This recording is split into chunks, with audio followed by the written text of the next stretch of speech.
The divorce papers sat on the glass coffee table like an accusation. Connor Blackwell stared at them from his leather couch, the Key West city lights blinking through the floor-to-ceiling windows of his penthouse. It was 3 a.m. and sleep felt like a luxury he couldn't afford, though he could afford everything else. His phone buzzed. Another email about the Meridian deal. 72 hours until the biggest real estate acquisition of his career would close. $50 million. His company would triple in value overnight. He should have been celebrating. Instead he felt nothing. The signature at the bottom of the divorce papers belonged to Vanessa. 8 years of marriage gone. Her lawyer's letter was brief and cutting. Emotional neglect were the words that stuck in his mind.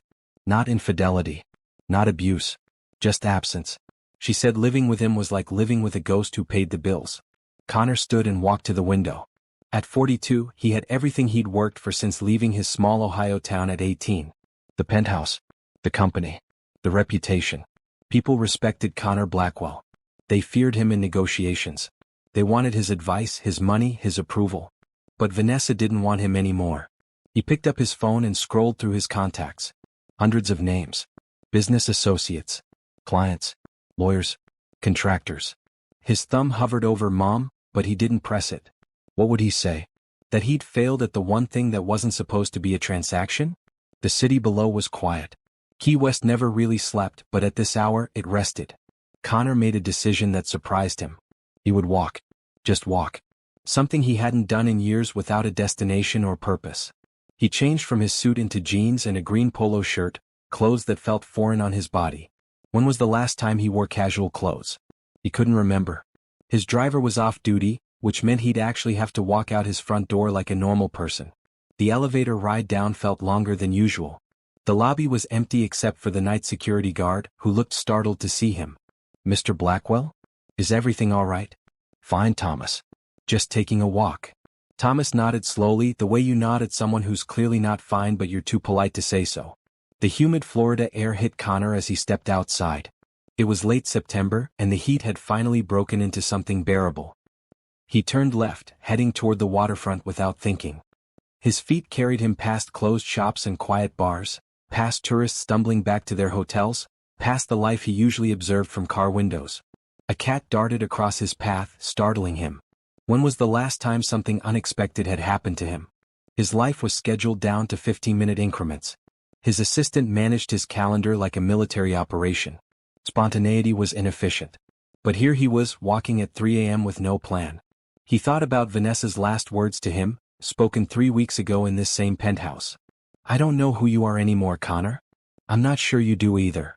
She'd been crying and he'd stood there, helpless, not knowing how to fix something that couldn't be solved with money or strategy. "I'll change," he'd said. "You've been saying that for 3 years." She was right. He had been saying it. But saying and doing were different things, and Connor Blackwell was a man who did what was necessary for success. Personal feelings were complications. Emotions were variables that made negotiations messy. Except now, those ignored emotions had cost him his marriage. His phone buzzed again. His business partner, Derek. Even at 3 a.m. the man was working. The message was brief. "Meridian people want to move the meeting up. Tomorrow at 2 p.m. Confirmed?" Connor stared at the message. Tomorrow. Not in 72 hours. Tomorrow. The biggest deal of his life, and he felt nothing. No excitement. No anxiety.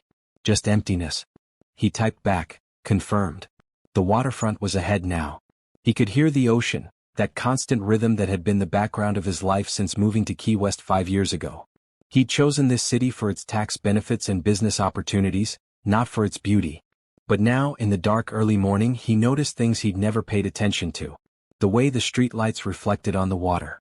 The sound of boats gently knocking against the docks. The smell of salt and fish and life. A bench appeared in front of him, and he sat down heavily. The wood was rough and weathered, nothing like the expensive furniture in his penthouse. It felt real.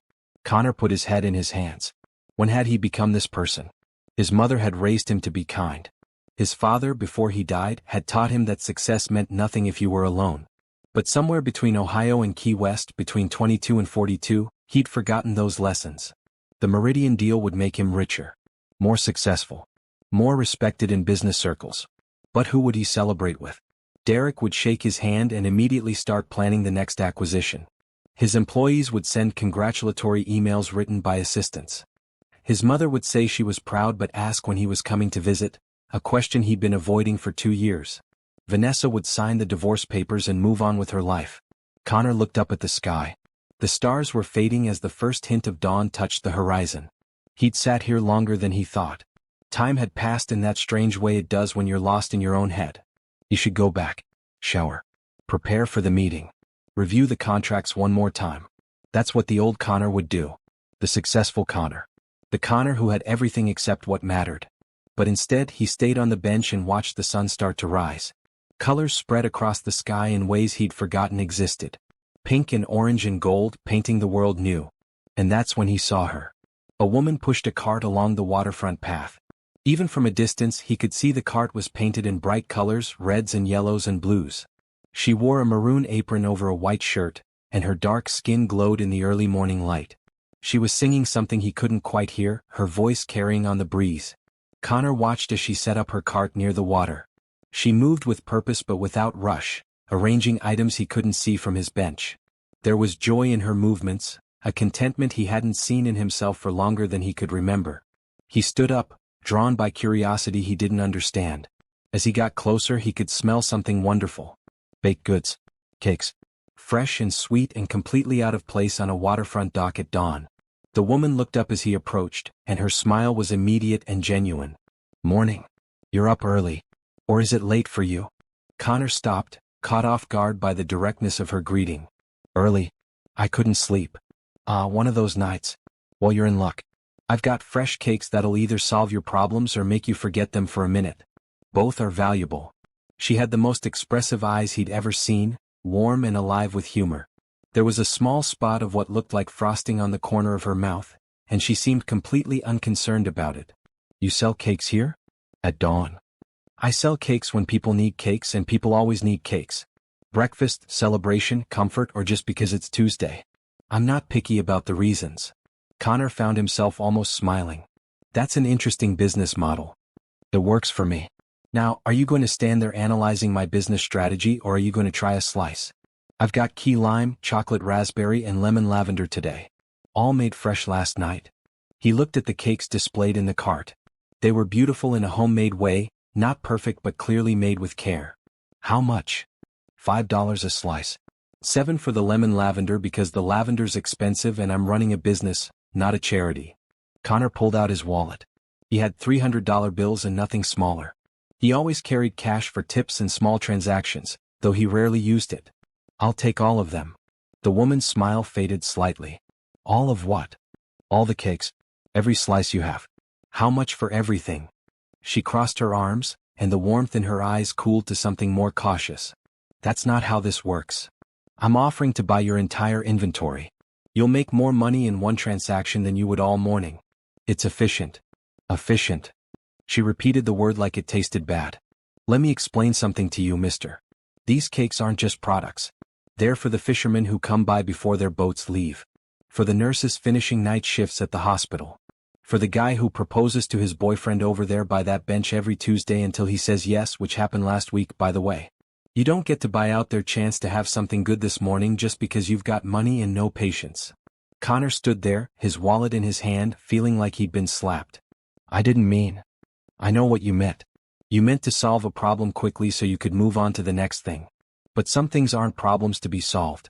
Some things are experiences to be had. So no, you can't buy all the cakes.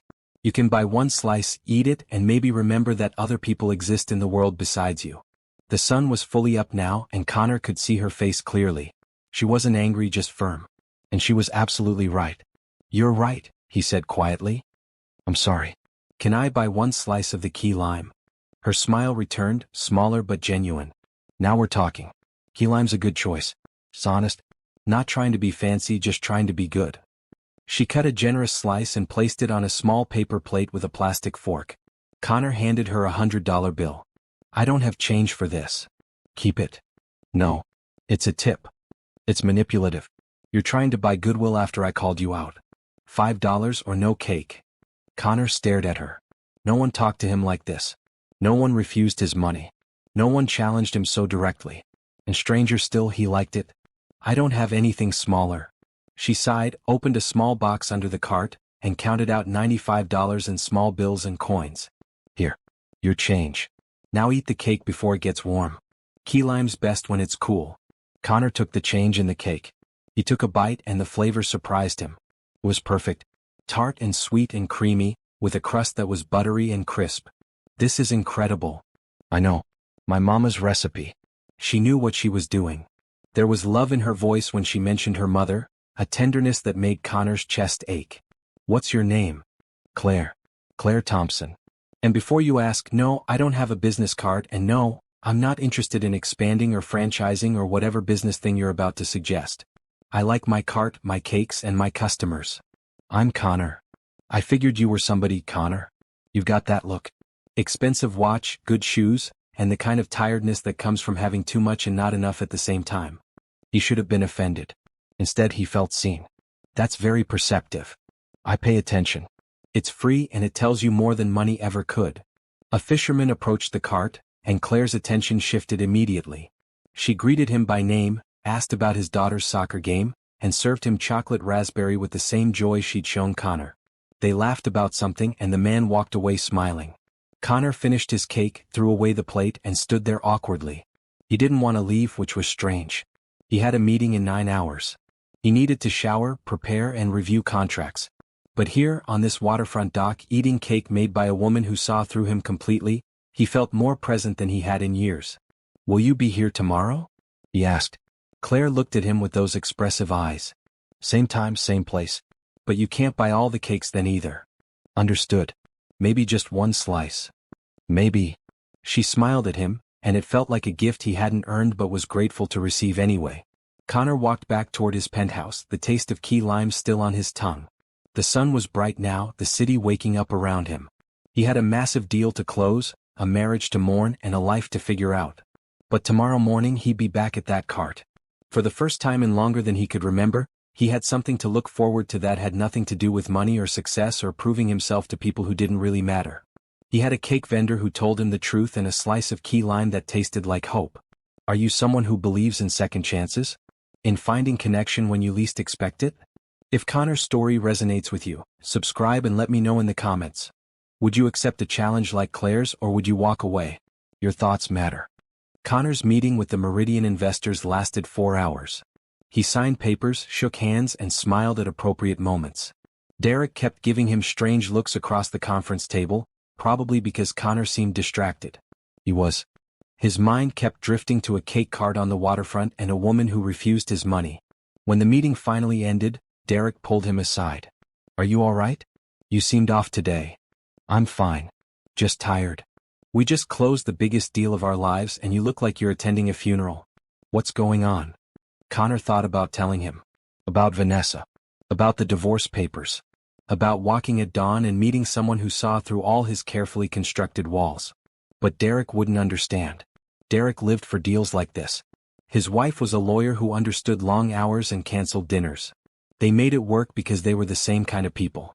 Just processing everything, Connor said instead. Derek clapped him on the shoulder. Well, process faster. We've got the celebration dinner tonight at 7. All the investors will be there. We're something nice.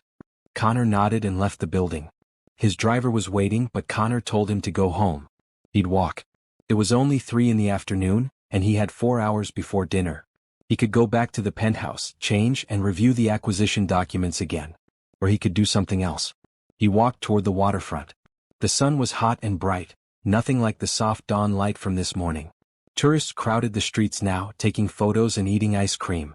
Connor moved through them, invisible in his blue suit despite its expensive cut. The cake cart was gone. Of course it was. Claire sold at dawn, not in the afternoon heat. But Connor walked to the spot where it had been anyway, as if he might find some trace of her there. A young couple sat on the bench where he'd watched the sunrise. They were holding hands and laughing about something on the girl's phone. They looked happy in that easy way young people in love look happy before life gets complicated. Connor sat on a different bench and pulled out his phone. He had 17 new emails, all requiring responses. 3 text messages from Derek about dinner. 1 missed call from his lawyer about the divorce proceedings. He ignored all of it and opened a search browser. He typed Claire Thompson Key West Cakes and waited. Nothing came up. No website. No social media. No business listings. In 2024, almost every business had an online presence. But apparently, Claire Thompson and her cake cart existed outside the digital world. It felt appropriate somehow. She'd probably say websites were just another way to avoid real human connection. Connor's phone rang. His mother. He stared at the name on the screen for 3 rings before answering. "Hi, Mom." "Connor. I was starting to think you'd forgotten how to use a phone. How are you, honey?" Her voice was warm and familiar, full of the Ohio accent she'd never lost despite living in Florida for the past decade. Connor felt a wave of guilt wash over him. When was the last time he'd called her? 3 weeks? A month? "I'm good. Busy. Just closed a big deal today." "That's wonderful, sweetheart. I'm so proud of you. How's Vanessa?" The question landed like a stone in his chest. "Mom, Vanessa and I are getting divorced." Silence on the other end. Then quietly, "Oh, Connor. When?" "She moved out 3 weeks ago. Papers came through yesterday. And you're just telling me now?" "I'm sorry. I didn't know how to say it." His mother sighed. "Honey, I love you, but you need to stop trying to handle everything alone.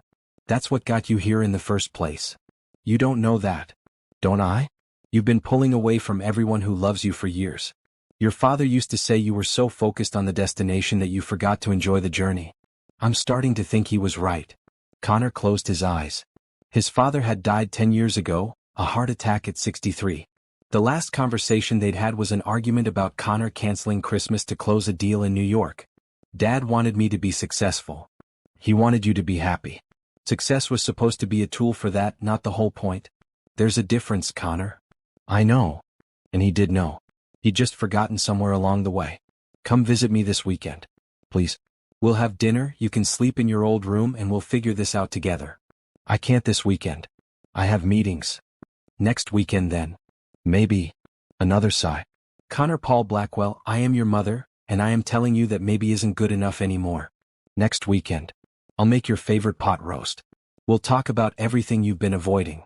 And if you try to cancel, I'll drive to Key West and drag you here myself." Despite everything, Connor smiled. "Yes, ma'am." "Good. Now tell me about this deal you closed. And don't give me the business version. Tell me if it makes you happy." Connor looked out at the water. The couple on the other bench was kissing now, completely absorbed in each other. "Honestly, Mom, it doesn't make me feel much of anything." "Then why did you do it?" "Because it's what I'm supposed to do. Grow the company. Make more money. Prove I'm successful." "Prove to who?" That was the question, wasn't it? "I don't know anymore." His mother was quiet for a moment. Then gently, "Baby, it's never too late to change direction. Your father and I didn't raise you to be miserable. We raised you to be a good person who treats people with kindness. Everything else was supposed to follow from that, not the other way around." "I met someone this morning," Connor said suddenly. "A woman who sells cakes on the waterfront. She told me I couldn't buy all her inventory because other people deserved the chance to have something good too." His mother laughed. "I like her already. She saw right through me, Mom. Looked at me and knew exactly what kind of person I've become. And instead of being impressed by the money or the success, she just served me one slice of cake and told me to remember other people exist." "Smart woman. Are you going to see her again?" "I want to." "Is that crazy?" "I don't even know her, and I want to go back tomorrow morning just to buy another slice of cake." "That's not crazy, honey. That's called being interested in someone. Remember that feeling? It's what attracted you to Vanessa once upon a time." Connor remembered. Late nights in college talking about everything and nothing. Vanessa's laugh that made him feel lighter. The way she challenged his ideas and made him think differently. When had that stopped? When had they become two people living parallel lives instead of one shared life? "I think I forgot how to do this, Mom. How to be a person instead of a business machine." "Then learn again. And maybe this cake lady can teach you. God knows someone needs to." They talked for another 20 minutes about nothing important and everything that mattered. His mother told him about her book club and the neighbor's new puppy. Connor listened and realized how much he'd missed these conversations, these simple connections that had nothing to do with deals or negotiations. When he finally hung up, it was almost 6. He had an hour before the celebration dinner. He should go home and change. But his suit was fine, and the restaurant was only a few blocks away. He walked there slowly, watching the city around him. Street musicians played on corners. Artists sold paintings of sunsets and sailboats. A little girl dropped her ice cream cone and cried while her father bought her another one. Life was happening all around him, the kind of life he'd been too busy to notice. The restaurant was expensive and exclusive, the kind of place where Connor usually felt at home. But tonight, walking through the door felt like putting on a costume. The hostess greeted him by name. Derek was already at the table with 6 investors, all men in suits that cost more than most people made in a month. There he is, the man of the hour. Derek stood and shook Connor's hand with too much enthusiasm. He'd already had a few drinks. Connor sat down and smiled at the right times. He listened to talk about market projections and expansion opportunities. He ate food he couldn't taste and drank wine he didn't want. The investors congratulated him, talking about his reputation and business sense like these were the most important qualities a person could have. And all he could think about was a woman in a maroon apron who made cakes and knew people's names and stories. Earth to Connor. Derek was snapping his fingers in front of his face. Where are you, man? Sorry? Long day. Long day? We just made $50 million. This should be the best day of your life. Should be. But it wasn't. Connor looked around the table at these men who would never know his mother's pot roast recipe or remember the names of fishermen buying breakfast. They were successful, respected, and probably just as empty as he was. I need some air, Connor said, standing up. Now. We're about to order dessert. I'll be right back. He walked outside and stood on the sidewalk. The sun was setting, painting the sky in those same colors he'd watched this morning. He pulled out his phone and set an alarm for 5 a.m. Tomorrow he'd go back to the cake cart. Not because he needed anything from Claire Thompson, but because for the first time in years, someone had treated him like a regular person instead of a wallet with a heartbeat. And that felt more valuable than any deal he'd ever closed. Connor went back inside, finished the dinner, and smiled through dessert. But in his mind he was already planning what he'd say tomorrow. He'd apologize for trying to buy all the cakes. He'd ask about her mother's recipe. He'd listen instead of talking. He'd try to be the person he'd forgotten how to be. And maybe, if he was lucky, Claire would give him another slice of cake and another chance to remember that success meant nothing if you were too empty to enjoy it. The dinner ended around 10. Connor went home, set his alarm again just to be sure, and lay in bed staring at the ceiling. $50 million richer, and all he wanted was $5 worth of key lime cake and a conversation with someone who had no reason to impress him. His phone buzzed. A text from Vanessa's lawyer about signing the final papers next week. Connor set the phone down without responding. Tomorrow morning couldn't come fast enough. The alarm went off at 5 a.m., but Connor was already awake. He'd barely slept, his mind restless with thoughts he couldn't organize. He showered, dressed in jeans and a red shirt, and left his penthouse before the sun had fully risen. The walk to the waterfront felt different this time. Yesterday he'd been running from his empty life. Today he was walking toward something, though he wasn't quite sure what. Claire's cart was already set up when he arrived. She wore a bright blue shirt today under her maroon apron, and she was arranging flowers in a small vase on the corner of her cart. Real flowers, pink and yellow blooms that had no business being on a mobile bakery cart. She looked up as he approached, and her eyebrows rose. You came back. I said I would. People say a lot of things. Following through is rarer. But she was smiling, so he took it as a good sign. What can I get you today? What do you recommend? Claire studied him for a moment. You look less tired than yesterday. Still sad but less tired. That calls for chocolate raspberry.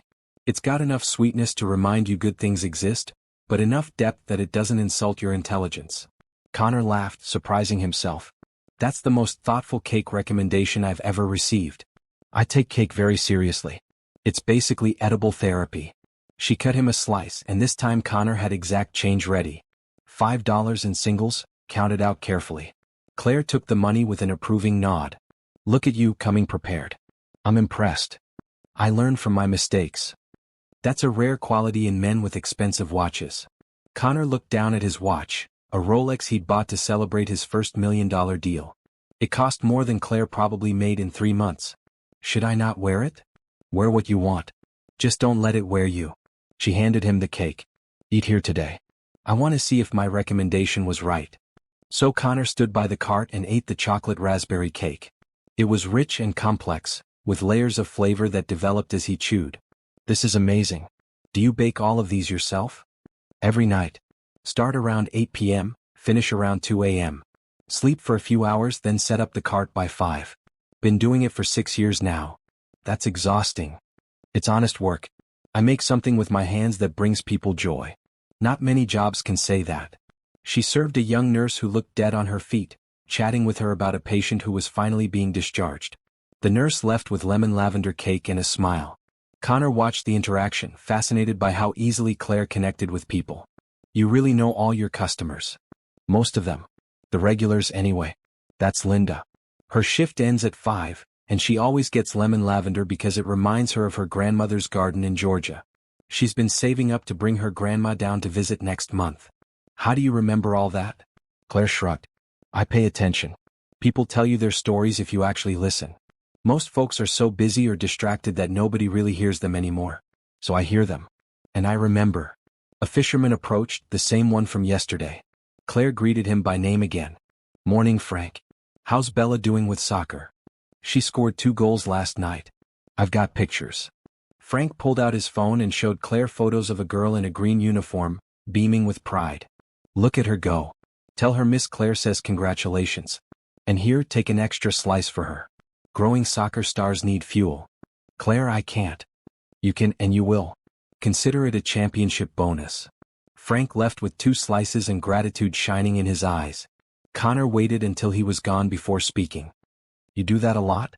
Give away free cake. When it matters, yes. Frank's a single dad working 2 jobs to keep Bella in that soccer league. An extra slice of cake isn't going to break my business, but it might make his morning a little lighter. She looked at Connor directly. Not everything is about profit margins and efficiency.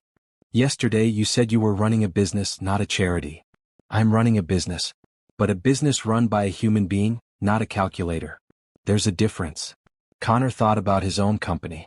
When was the last time he'd given someone something just because it mattered? When was the last time he'd known his employees' stories, their children's names, their struggles? You're making me think about a lot of things I've been avoiding, he said quietly. Good. Thinking's free and you look like you need to do more of it. Can I ask you something personal? Claire raised an eyebrow. You can ask. I might not answer. Why cakes? Why this? He gestured at the cart, the waterfront, the whole setup. She was quiet for a moment, her hands still as she considered his question. My mama started this cart 20 years ago. She was a housekeeper who loved to bake, and one day she decided she was tired of cleaning other people's houses. So she saved up, bought this cart and started selling her cakes. Built a whole community around it. When she got sick 8 years ago I took over. Kept it going through her treatment, through her last days and after. I'm so sorry. Don't be sorry. Be grateful you got to eat her key lime recipe. She would have liked that someone appreciated it. Claire's eyes were shiny but she didn't cry. This cart is her legacy. Every cake I sell, every person I talk to, that's me keeping her alive. It's not about money. It's about connection. It's about doing something that matters. Connor felt something crack inside his chest. My father died 10 years ago. I was supposed to come home for Christmas but I canceled to close a deal. I never got to apologize. That's a heavy thing to carry. I tell myself he understood. That he knew I was building something. But I don't think he did understand. I think I disappointed him. Claire reached across the cart and touched his hand briefly. Just a moment of contact but it felt like absolution. Then don't disappoint him anymore. It's not too late to be the person he raised you to be. A group of tourists approached, and Claire shifted smoothly into her vendor persona, bright and welcoming. Connor stepped aside and watched her work. She was magical with people, finding something to connect with in each person. She asked questions, remembered details, made everyone feel seen. When the tourists left, Connor was still standing there. Claire looked at him with amusement. You planning to spend all morning at my cart? Do you mind? Not really. You're quiet enough and you're not trying to buy all my inventory again, so that's progress. So Connor stayed. He watched the sunrise fully break over the water. He met more of Claire's regulars. He learned that the man in the green jacket was proposing to his boyfriend again, a running joke Claire explained with obvious affection.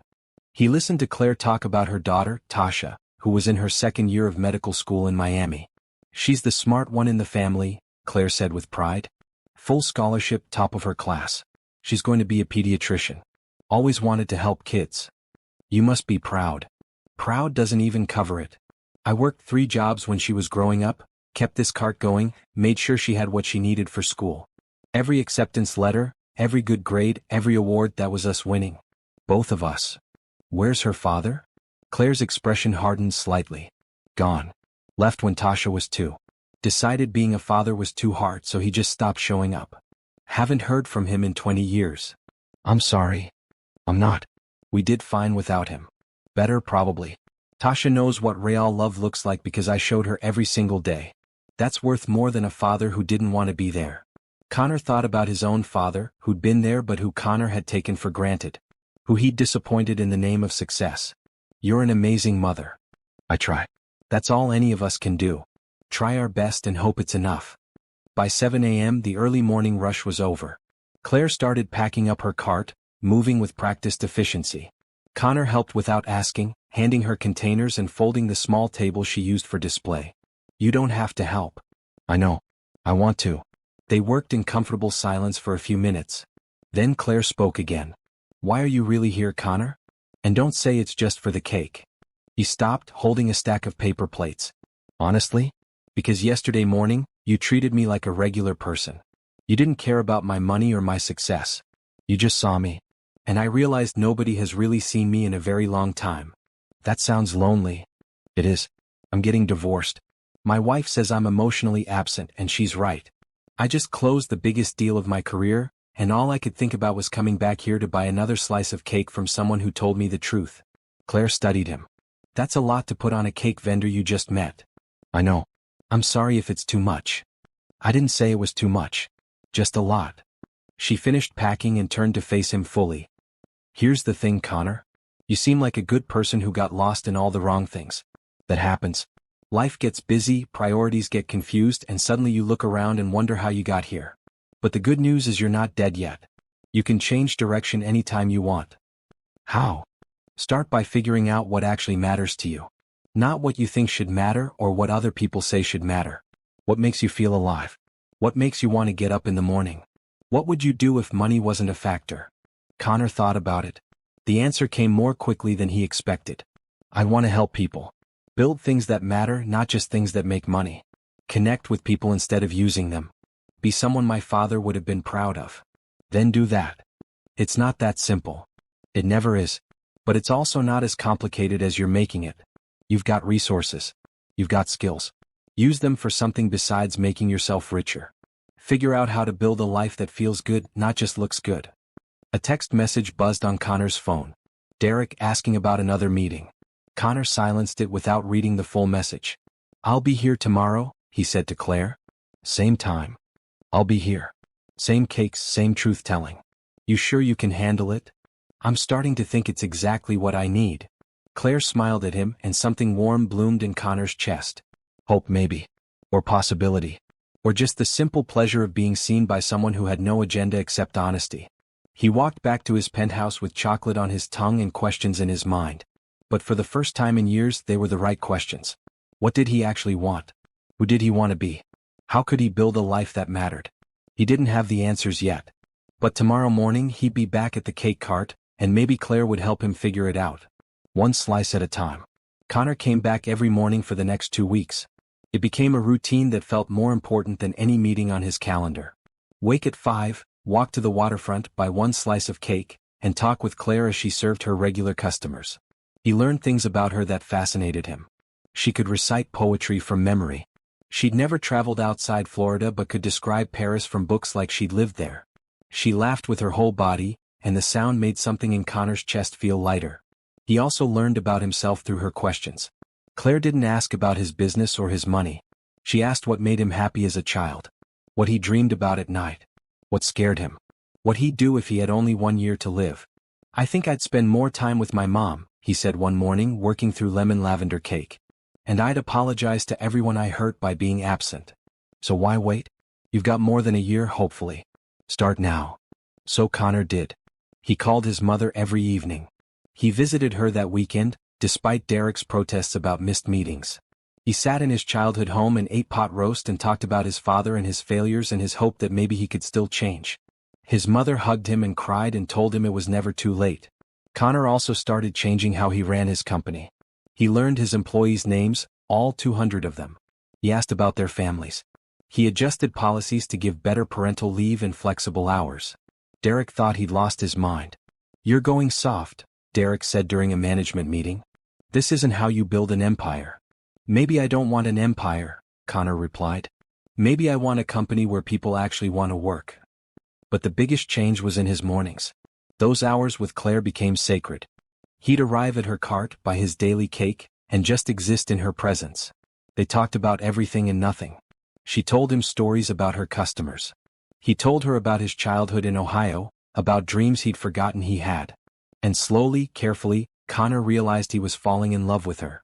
It wasn't dramatic or sudden. It was gradual like sunrise. The way she tucked her hair behind her ear when she was thinking. The sound of her laugh. The kindness in her eyes when she talked to struggling customers. The strength it took to raise a daughter alone and keep her mother's legacy alive. He was falling in love, and he had no idea what to do about it. On the 15th morning, Connor arrived to find Claire struggling with a broken wheel on her cart. She was on her knees trying to fix it with limited tools and increasing frustration. "Let me help." Connor knelt beside her without waiting for permission. "It's fine. I've got it." "Claire, you've been wrestling with this for how long?" 20 minutes. "Stupid thing broke on my way here." Connor examined the wheel. The axle was bent. "This needs a professional. You can't fix it with just these tools. I can't afford to miss a day of sales." "Then let me pay for the repair." Claire's eyes flashed. "No. Claire." "I said no. I don't need your money, Connor. It's not charity. It's helping a friend." She sat back on her heels, looking at him with an expression he couldn't quite read. "Is that what we are? Friends?" "I'd like to think so. Aren't we?" Claire was quiet for a long moment. Then softly, "I don't know what we are. You show up every morning, buy one cake, and we talk. But I don't really know you, Connor." "Not really. I know you're getting divorced and you hate your life and you're trying to change. But I don't know what you want from me." The question hung in the air between them. Connor realized this was a moment that mattered, one of those pivots where everything could change based on what he said next. "I want to keep knowing you," he said honestly. "I want to keep learning from you. I want to be the kind of person who deserves your respect. And honestly, I want more than that, but I don't know if I have the right to ask for it." "What do you mean more?" Connor took a breath. "I'm falling in love with you, Claire. I know it's fast and I know I'm probably the last person you'd want to be with. I'm still figuring out how to be a decent human being. But being with you makes me want to be better. You make me want to be better." Claire stared at him, her eyes wide. "Connor. You don't have to say anything. I just needed you to know." She stood up abruptly, brushing dirt from her jeans. "I need to get this cart fixed. Let me help. Please. Not because I'm trying to buy your affection, but because I care about you and I don't want you to struggle with this alone." Claire looked at him for a long time. Then she nodded. "Okay. But just the wheel. Nothing else." Connor called a local mechanic he knew, pulled some strings and got someone there within an hour. While they waited, he and Claire sat on the bench where he'd first watched the sunrise. "This is complicated," Claire said quietly. "I know. I'm a single mother with a daughter in medical school. I run a cake cart at dawn. I live in a 2-bedroom apartment and drive a car that's older than my daughter. You live in a penthouse and close $50 million deals. I don't care about any of that. But it matters, Connor. Our worlds are completely different. So we'll build a new world. Together." Claire laughed, but it wasn't a happy sound. "You make it sound so simple. Why can't it be?" "Because life isn't a fairy tale. Because you've known me for 2 weeks. Because you're still getting divorced and figuring out your life. Because I've built walls for 20 years to protect myself and my daughter, and I don't know if I can let them down for someone I barely know. Then let me prove myself. Give me a chance to show you I'm serious." "How?" Connor didn't think. He just spoke from his heart. "If I buy all the cakes, will you marry me?" The words hung in the air. Claire's eyes went huge. Then she started laughing, really laughing, the kind of laugh that bends you over and makes your stomach hurt. "Are you seriously proposing to me right now?" Connor felt his face get hot. That came out wrong. "You think?" But she was still laughing, and Connor found himself laughing too because it was absurd and ridiculous and completely not how he'd meant to do this. When they both stopped laughing, Claire wiped her eyes. "Connor Blackwell, that is the worst proposal I've ever heard. And for the record, you still can't buy all the cakes." "I know. I'm sorry. I didn't mean it like a real proposal." "Didn't you?" She looked at him with those knowing eyes. "Because it sounded pretty real to me." Connor met her gaze. "What if it was? What if I'm serious? Then I'd say you're crazy. Maybe I am. But I've never been more sure of anything. I love you, Claire. I know it's fast and I know it's complicated, but I love you. And if buying all your cakes would prove it, I'd do it." But I know that's not what you want. So tell me what you want. Tell me how to prove I'm serious about this, about you, about building a life that actually matters. Claire was quiet for a long time. The mechanic worked on the cart behind them. The sun climbed higher in the sky. Tourists started walking past on their way to early breakfast spots. Finally, Claire spoke. You really want to prove yourself? Yes. Then I have a challenge for you. If you can do it, I'll consider taking you seriously. If you can't, you walk away and we stay friends. Nothing more. What's the challenge? Claire turned to face him fully. Live my life for 1 week. Wake up at my time, work my hours, live on my budget. No expensive dinners, no driver, no using your money to make things easier. Just live like I live and see if you still think our worlds can merge. Connor didn't hesitate. When do I start? Tomorrow. I'll pick you up at 7 p.m. Pack light. You're staying at my place. Your place. That's part of it. You sleep on my couch, eat my food, live my life. All of it. Can you handle that? Connor thought about his penthouse, his king-sized bed, his morning coffee routine with beans that cost $40 a pound. He thought about giving all that up for a week. Then he thought about Claire's smile and the way his chest felt when she laughed. I can handle it. We'll see. But she was smiling and it felt like hope. The mechanic finished with the cart. Connor paid him, ignoring Claire's protest that she'd pay him back. They set up the cart together, and Claire served her late-morning customers with her usual grace. When the rush ended, she turned to Connor. 7 p.m. tomorrow. My address is 447 Coral Street, apartment 3B. Don't be late. I won't be. And Connor? This isn't a game. This is my real life. If you can't respect it, if you can't handle it, tell me now. I respect it. I respect you. And I'm going to prove it. Claire nodded. We'll see. Connor walked back to his penthouse with his heart racing. He'd just agreed to leave his comfortable life for a week. To live on a budget he couldn't imagine. To prove himself to a woman he'd known for 2 weeks but loved like he'd known her forever. Derek was going to lose his mind. His mother was going to laugh and say she told him so. And Connor didn't care about any of it. Because tomorrow he'd start learning how to live a life that actually mattered. One slice of cake, one real conversation, one genuine connection at a time. Connor packed a small bag with clothes and toiletries, feeling like he was preparing for a mission he didn't fully understand. He looked around his penthouse at the expensive furniture, the art on the walls, the view that cost more per month than most people earned in a year. None of it felt like home. At 6:45 p.m., he called his driver and told him he wouldn't need him for a week. Then he called Derek. You're doing what? Derek's voice pitched high with disbelief. I'm taking a week off. Personal time. We have the expansion meeting on Thursday. The investors from California are flying in. You can handle it. Connor, what's going on with you? Ever since you closed the Meridian deal, you've been acting strange. Is this about Vanessa? It's about me figuring out who I want to be. I'll be back next week. Connor hung up before Derek could argue more. He looked at his watch, the Rolex that had impressed no one who mattered. He took it off and left it on his dresser. The walk to Claire's apartment took 30 minutes. Coral Street was in a neighborhood Connor rarely visited, full of older buildings and small local shops. Number 447 was a 3-story brick building with faded paint and a front door that needed fixing. He climbed to the 3rd floor and knocked on 3B. Claire opened the door wearing comfortable clothes, her hair pulled back. You came. I said I would. Come in. The apartment was small but neat. A living room with a couch and TV, a kitchen barely big enough for 2 people, and 2 bedrooms off a short hallway. The furniture was old but well maintained. Photos covered every wall, mostly of a beautiful young woman Connor assumed was Tasha at various ages. Home sweet home, Claire said, watching his face. It's not much, but it's ours. It's perfect. Liar. But I appreciate the effort. She pointed to the couch. That's your bed for the week. I've got sheets and a pillow. Bathroom's down the hall. You'll share it with me, so keep it clean. Yes, ma'am. Kitchen rules, you cook, you clean. We split groceries 50-50, which means you're paying about $30 for the week. I'll show you the budget spreadsheet later. Connor nodded, taking it all in. This was real. He was really doing this. We've got leftover chicken and rice for dinner. Then I bake from 8 to 2 a.m.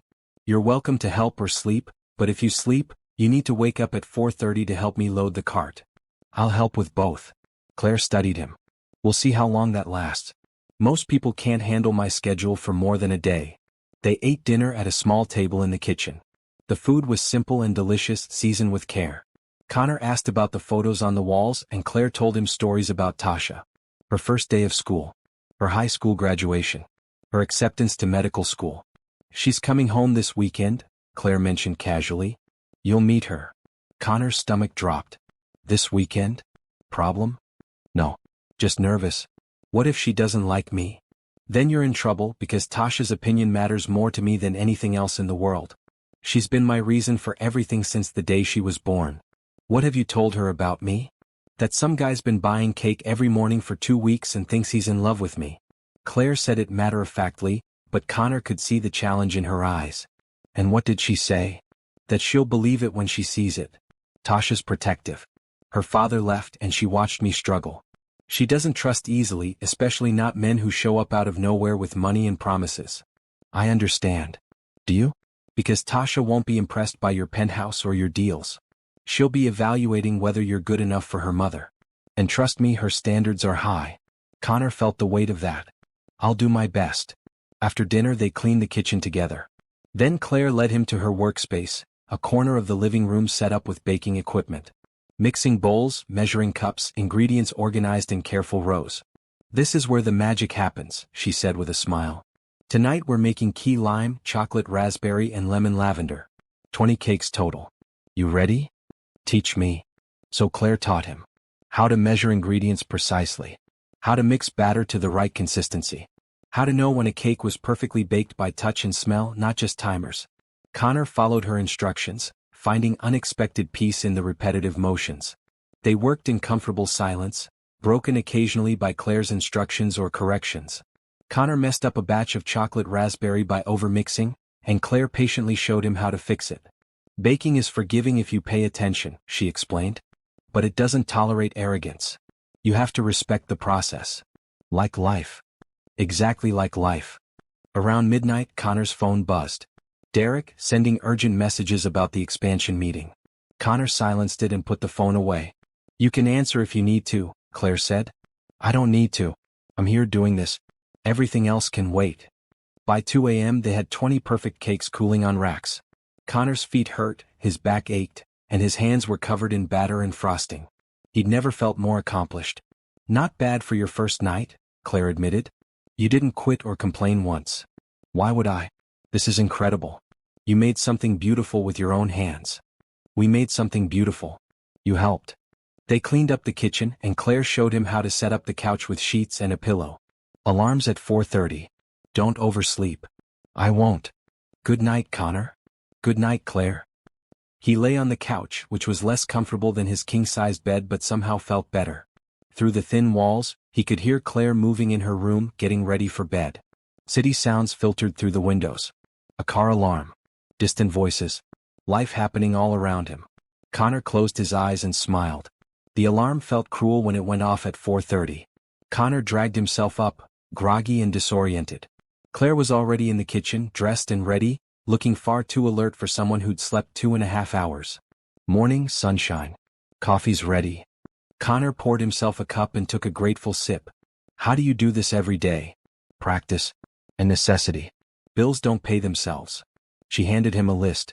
We need to load the cart. Everything on this list needs to fit, organized so I can access things easily. Think you can handle it? I'll try. Loading the cart was like a puzzle. Everything had to fit perfectly, balanced so it could be pushed smoothly over the rough sidewalk. Connor struggled at first, but Claire guided him patiently, showing him the system she'd developed over years. By 5 a.m., they were walking to the waterfront, Connor pushing the cart while Claire carried the cash box and supplies. The city was quiet at this hour, peaceful in a way Connor had never experienced from his penthouse. They set up quickly, working in practiced rhythm now. Claire arranged the cakes while Connor set up the table and chairs. By 5:30 they were ready for customers. Frank the fisherman was first like always. Morning, Claire. Who's your helper? This is Connor. He's learning the business. Frank looked Connor over with open curiosity. You picked a tough teacher. Claire doesn't go easy on anybody. I'm learning that, Connor said with a smile. The morning rush was busier than Connor expected. He helped serve customers, counting change and learning names. Linda the nurse. George the teacher. Maria the hotel worker. Each person had a story and Claire knew all of them. By 8 a.m. they'd sold half their inventory.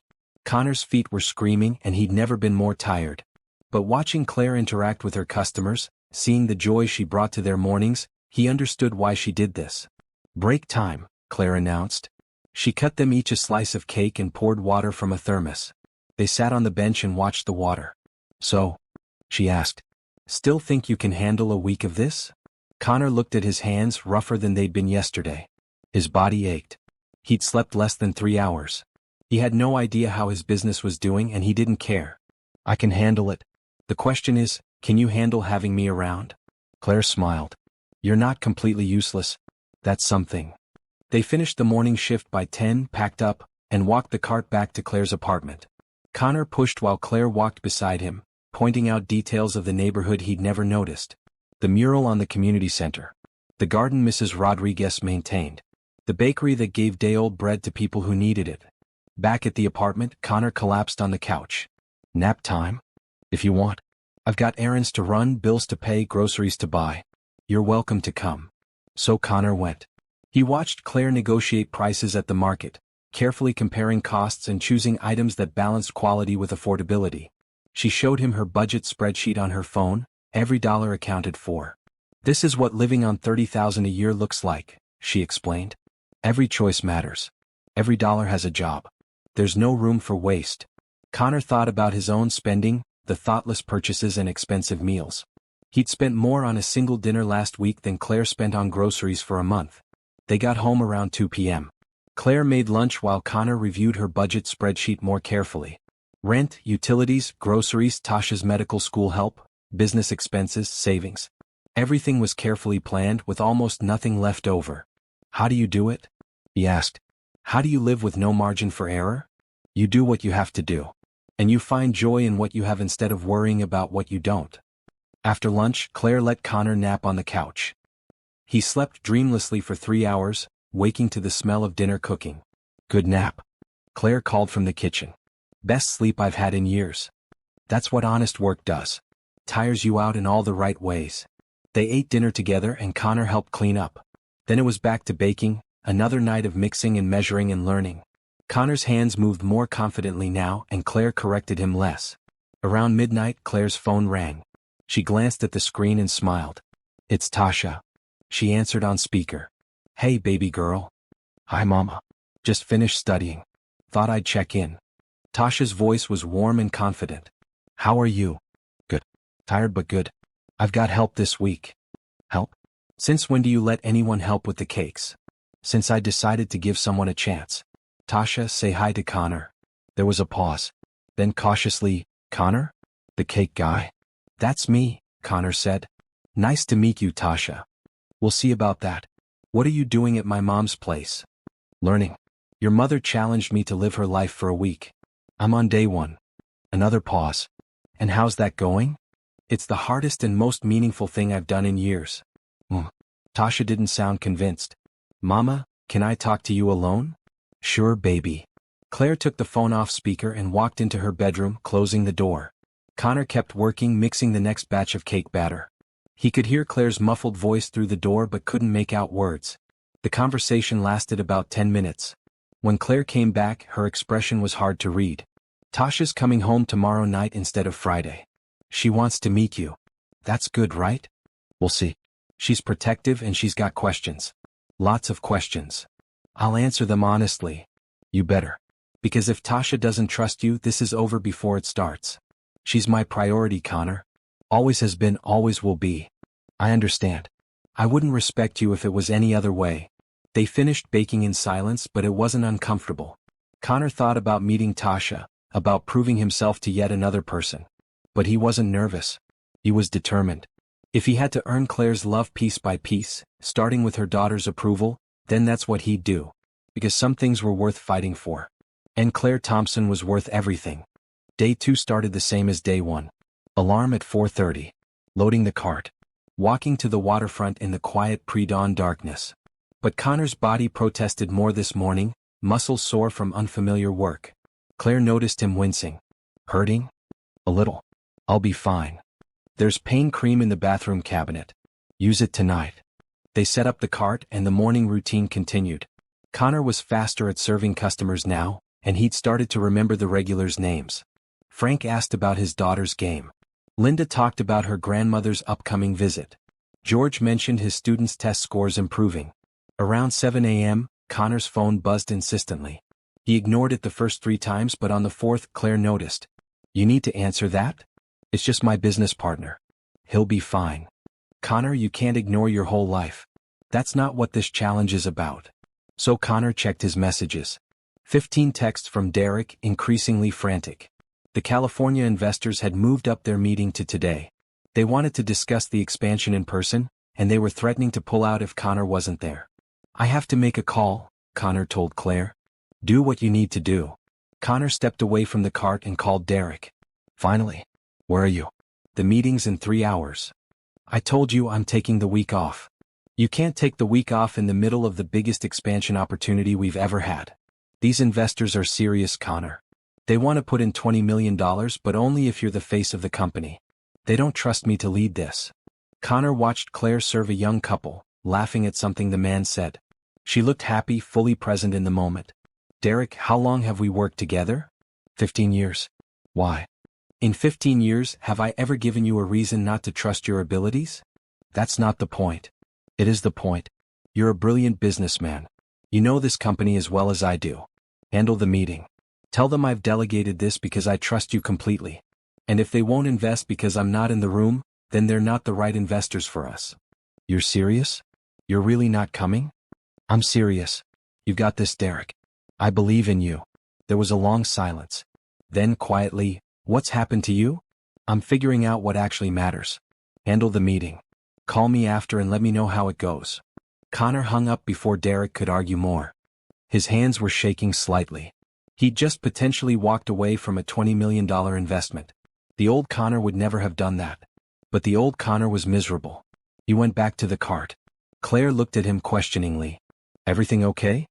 "I delegated. It'll be fine or it won't. Either way, I'm staying here."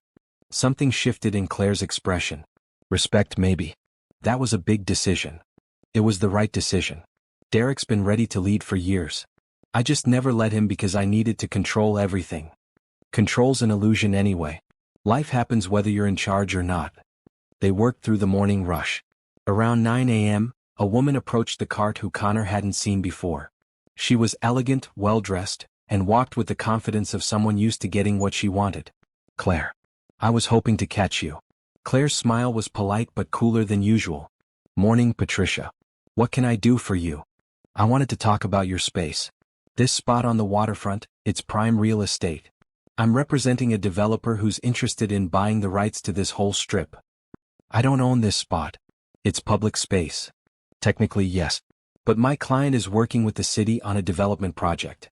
New shops, restaurants, a complete renovation of the waterfront. It's going to be beautiful. But it means vendors like you won't be able to set up here anymore." Claire's expression hardened. "When?" "The project starts in 6 months. I wanted to give you advance notice. Maybe help you find a new location." "How thoughtful of you." Claire's voice was flat. Patricia handed her a business card. "Call me if you need help. I know this is your livelihood, and I want to make the transition as smooth as possible." She left, and Claire stared after her with an expression Connor couldn't read. "Are you okay?" he asked. "I'm fine." But her hands were trembling as she rearranged cakes that didn't need rearranging. "Claire." "I said I'm fine, Connor. Drop it." He dropped it, but he filed the information away. Claire had 6 months before she lost her spot. 6 months before her mother's legacy might have to change form. The rest of the morning was quiet. Claire served customers with her usual warmth, but Connor could see the worry underneath. When they packed up and headed back to the apartment, she was silent the whole walk. Back home, Claire went straight to her bedroom and closed the door. Connor heard her on the phone, her voice muffled but intense. He gave her privacy and started preparing lunch with what was left in the fridge. An hour later, she emerged. Her eyes were red, but she wasn't crying. "Sorry? I needed a minute." "Don't apologize. That was heavy news. It's not the first time someone's tried to push me out. This spot's been contested before. But this sounds more serious. A full development project with city backing." She sat at the table heavily. "I don't know if I can fight this one. You could find a new spot." "It's not about the spot, Connor. My mama set up right there 20 years ago. She fought for that space, built relationships with the other vendors, created a community. That spot is part of her story. Part of our story. Then we'll fight for it. Claire looked at him sharply. You're not alone in this. If you want to fight, I'll help. What? This isn't your problem. Because I care about you. Because this matters to you, which means it matters to me. Claire studied him for a long moment. You really mean that? I do. She was quiet, thinking. Then she shook her head. Let's deal with it later. Tasha's coming home tonight, and I need to prepare you for the interrogation you're about to face. Interrogation? Oh yes. Tasha doesn't do subtle. She's going to ask you every hard question she can think of. She's going to test you, push you, and try to find any reason why you're not good enough for her mother. Sounds fair. You say that now. Wait until she starts asking about your intentions and your 5-year plan and what happened with your marriage. I'll answer honestly. You better. Because Tasha can smell a lie from a mile away. Claire started pulling ingredients for dinner. We're making her favorite tonight. Jerk chicken, rice and peas and plantains. You're helping. So Connor helped. He learned to season chicken properly, to get the rice consistency just right, to fry plantains until they were golden and sweet. Claire moved around the kitchen with practiced ease, and Connor tried to stay out of her way while still being useful. Around 6 p.m. a key turned in the lock. The door opened and a young woman walked in. Tasha was stunning, with Claire's eyes and a confidence that came from knowing exactly who she was. She wore scrubs and carried a backpack that looked heavy with textbooks. Mama? She dropped everything and hugged Claire tightly. Baby girl. You're early. I caught an earlier bus. Wanted more time with you. Tasha's eyes found Connor over Claire's shoulder. And this must be Connor. That's me. Connor extended his hand. It's nice to meet you, Tasha. She shook his hand, her grip firm. We'll see about that. The three of them sat down to dinner. Tasha asked Connor questions while they ate, rapid fire and direct. So you're a millionaire? Technically, yes. What do you do? Real estate development. I build commercial properties. And you've known my mother for 2 weeks? Yes. Why? Connor set down his fork. Because she's the most genuine person I've ever met. Because she challenged me to be better. Because spending time with her made me realize my whole life was empty. Tasha's eyes narrowed. That's a lot to put on someone you just met. I know. But it's the truth. What happened with your marriage? I neglected it. I prioritized work over my wife and she left. She was right to leave. And now you think my mother's going to fix you? No. I think your mother's showing me how to fix myself. What happens when you get bored? When the novelty wears off and you remember you're rich and successful and she's a cake vendor living in a small apartment. Connor met Tasha's challenging gaze steadily. I won't get bored. Your mother isn't a novelty. She's real and authentic and everything I've been missing. I'm not here because I want to save her or change her. I'm here because she's changing me. Words are easy. What about actions? I'm living on her couch, working her hours, learning her life. What else would you like me to do to prove I'm serious? Tasha was quiet for a moment. Then, don't hurt her. She's been through enough. Our father left and she worked 3 jobs to raise me. She's the strongest person I know, but everyone has limits. If you're going to be in her life, you better be all in. No half measures. No running when things get hard. I understand. Do you? Because my mother deserves someone who will stand beside her, not someone who's going through a midlife crisis and thinks playing poor for a week is meaningful. The words stung because they were valid. Connor took a breath. You're right to question me. If I were you, I'd be asking the same things. All I can tell you is that I'm not playing. This isn't a phase or a crisis. I'm trying to become someone I can respect, and your mother is teaching me how. Whether that means we end up together or not, I'll always be grateful to her for that. Tasha studied him for a long time. Then she looked at her mother. What do you think, Mama? Claire had been quiet through the whole exchange. Now she spoke carefully. I think Connor's trying. I think he's got a long way to go, but he's doing the work. And I think we should give him the chance to prove himself. Okay. Tasha turned back to Connor. But I'm watching you. One wrong move, one sign that you're going to hurt her, and I don't care how much money you have. We clear? Crystal clear. The tension eased slightly. They finished dinner, and Connor helped clean up while Tasha told Claire about medical school. He listened to their easy banter, their inside jokes, the love that was obvious in every word. This was a family. A real, functional, loving family built on mutual respect and genuine care. It was nothing like his marriage had been, where he and Vanessa had eventually become strangers sharing a space. Connor's phone buzzed. Derek. The meeting must be over. He excused himself and stepped into the hallway to call back. How did it go? Surprisingly well. They asked where you were. I explained you were taking personal time and had full confidence in me to represent the company. They were skeptical at first, but I walked them through the expansion plans and convinced them we're worth the investment. That's great, Derek. I knew you could do it. Connor, they want to meet you eventually. They made that clear. But they're willing to move forward with the initial investment based on our presentation. See? You didn't need me there. Maybe not for this. But Connor, you can't just disappear from your own company. This worked once, but it's not sustainable. I know.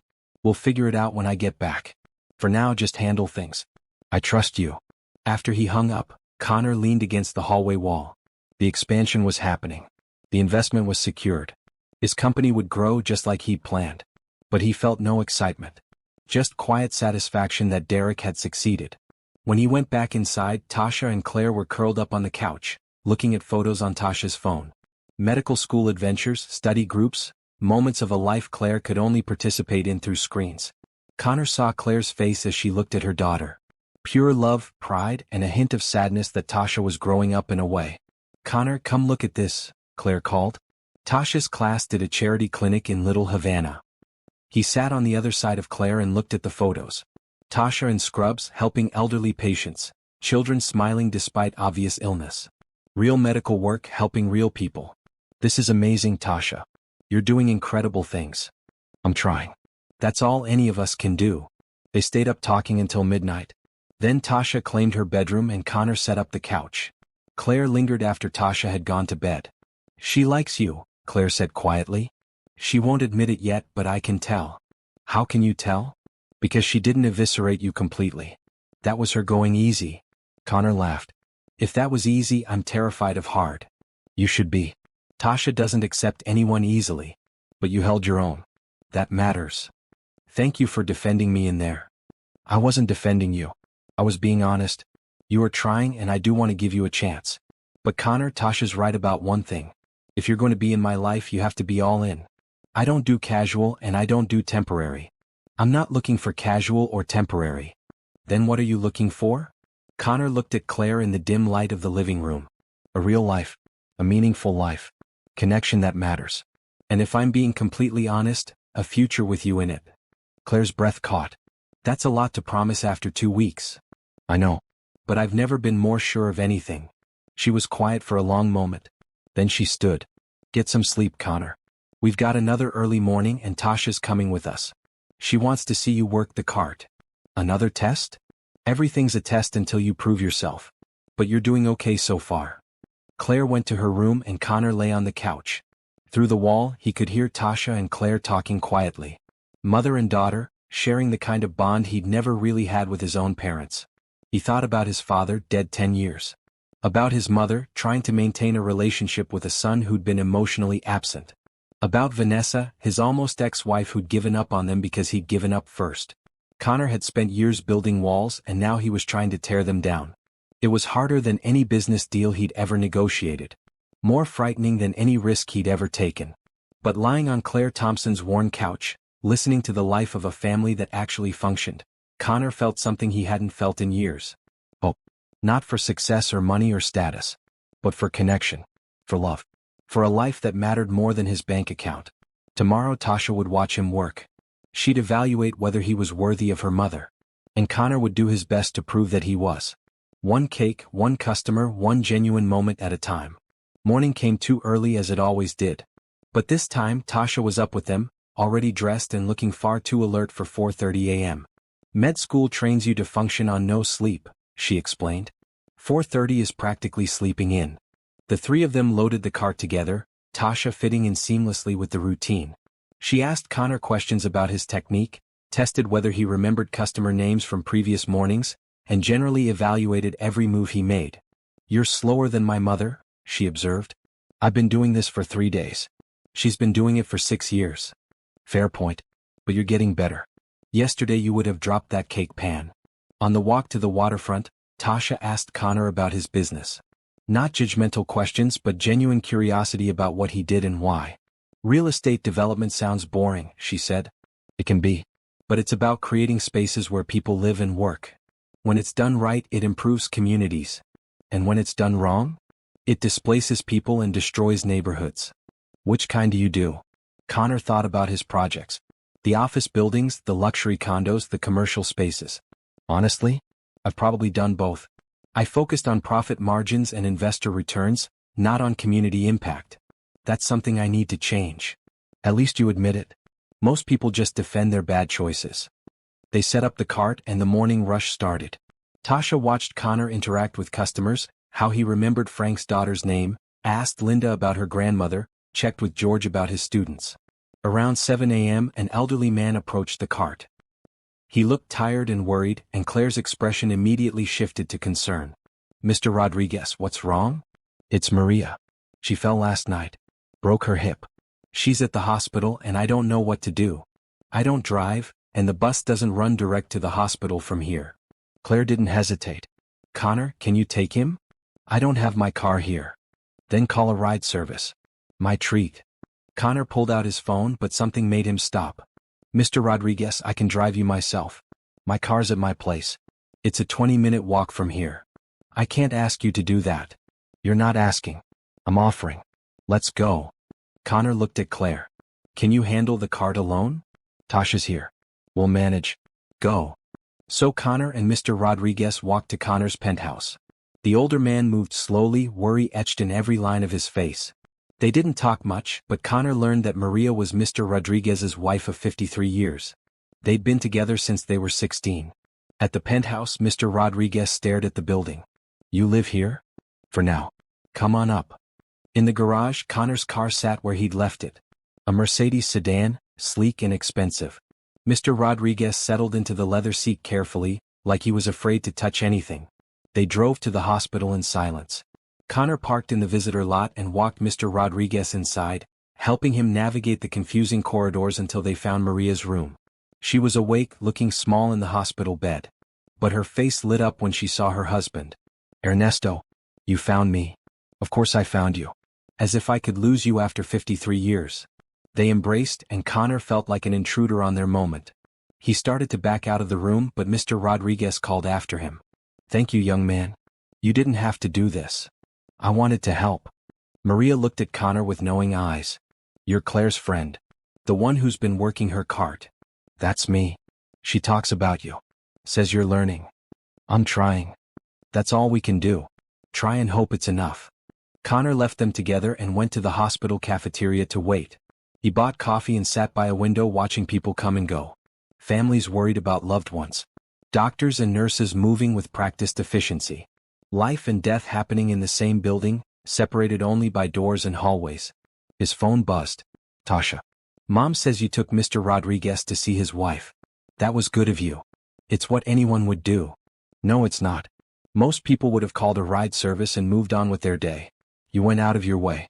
Mom noticed. How are things at the cart? Busy. But manageable. When are you coming back? Soon. I'm just making sure Mr. Rodriguez is okay first. There was a pause. Then, you know what? Maybe you're not completely terrible. Connor smiled. High praise from you. Don't let it go to your head. You're still on probation. They hung up, and Connor sat with his coffee until Mr. Rodriguez emerged from Maria's room an hour later. She's going to be okay, he said, his voice thick with relief. Surgery tomorrow, then rehab. But she'll be okay. That's great news. Connor, can I ask you something? Of course. Why did you do this? You don't know me. You didn't have to help. Connor thought about it. A few weeks ago I wouldn't have. I would have called a car service and moved on because I was too busy with things that seemed important but weren't. But Claire's teaching me to see people again. To remember that everyone has a story and everyone matters. You needed help, so I helped. It's that simple. Mr. Rodriguez's eyes were shiny. Claire's a special woman. If you're smart, you'll hold on to her. I'm trying. They drove back to the waterfront. Connor dropped Mr. Rodriguez at his apartment, waited until he was safely inside, then walked back to where the cart was set up. Claire and Tasha had finished the morning rush and were packing up. Claire looked up as Connor approached, and her smile was warm. How's Maria? Surgery tomorrow, but she'll be okay. Mr. Rodriguez is relieved. That was kind of you. To drive him yourself instead of just calling a car. It was the right thing to do. Tasha was watching him again with that evaluating look. How much did that cost you in lost time? Could you have closed a deal or made money instead? Probably. But what's the point of having resources if you don't use them to help people? Most rich people don't think that way. Most rich people are miserable. I know. I was one of them. They walked back to the apartment together, the three of them. Tasha asked Connor more questions, pushing and testing. But her tone was different now, less hostile and more curious. Back at the apartment, Claire made lunch while Tasha and Connor cleaned up from the morning. Then Tasha announced she needed to study. Big exam next week. Gotta hit the books. But before she left for her room, she looked at Connor. You're doing okay. Better than I expected anyway. Thanks. I think. Don't make me regret saying that. After Tasha disappeared into her room, Claire and Connor sat at the small kitchen table. The afternoon sun streamed through the window, lighting up Claire's face. She likes you, Claire said. I can tell. How? Because she's studying in the living room where she can keep an eye on us instead of locked in her room like she usually does when men are around. Connor glanced at Tasha's closed door. Sure enough, he could see light under it and hear the faint sound of her moving around. She's protective of you. She's seen me hurt before. Not by men, just by life. She doesn't want to see it happen again. Claire's voice was soft. When her father left, she was too young to understand. But she saw me cry. Saw me work myself to exhaustion. Saw me struggle. She remembers that even if she doesn't remember him. What was he like? If you don't mind me asking. Claire was quiet for a moment. Charming. Funny. Completely unreliable. He was good at making promises and terrible at keeping them. I thought love would be enough, that he'd grow up eventually. But some people never do. I'm sorry. I'm not. If he'd stayed, Tasha would have learned that love means making excuses for someone who doesn't show up. This way, she learned that love means showing up every single day, even when it's hard. You showed up. I didn't have a choice. She needed me. You always have a choice. You chose to be her mother, fully and completely. That's not nothing. Claire looked at him with those expressive eyes. You keep saying things that make me want to trust you. Then trust me. It's not that simple. Why not? Because trusting someone means giving them the power to hurt you. And I've been hurt enough for one lifetime. Connor reached across the table and took her hand. She didn't pull away. I can't promise I'll never hurt you. People hurt each other sometimes even when they don't mean to.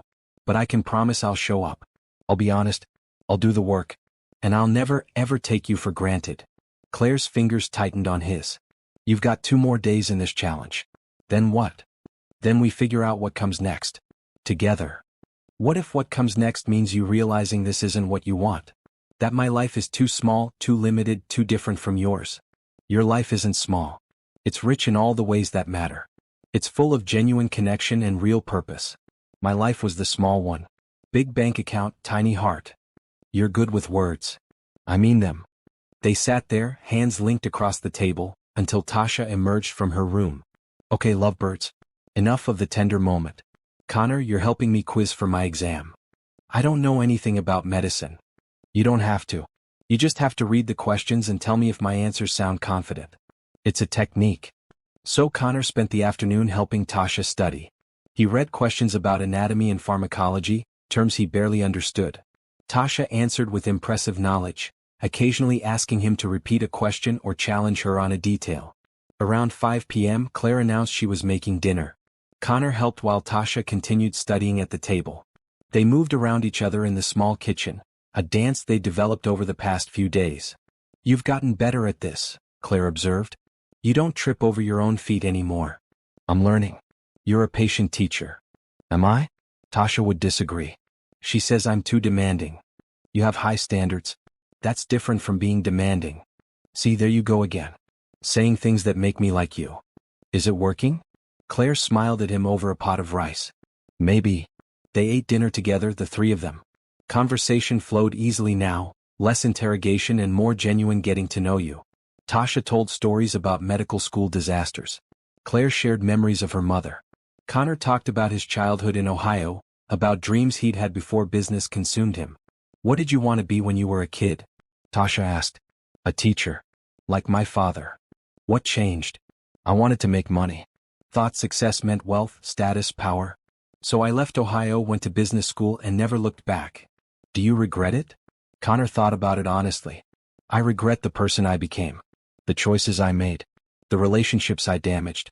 But I don't regret the journey because it led me here. Smooth, Tasha said, but she was smiling. After dinner they watched a movie together. Something light and funny that didn't require deep thought.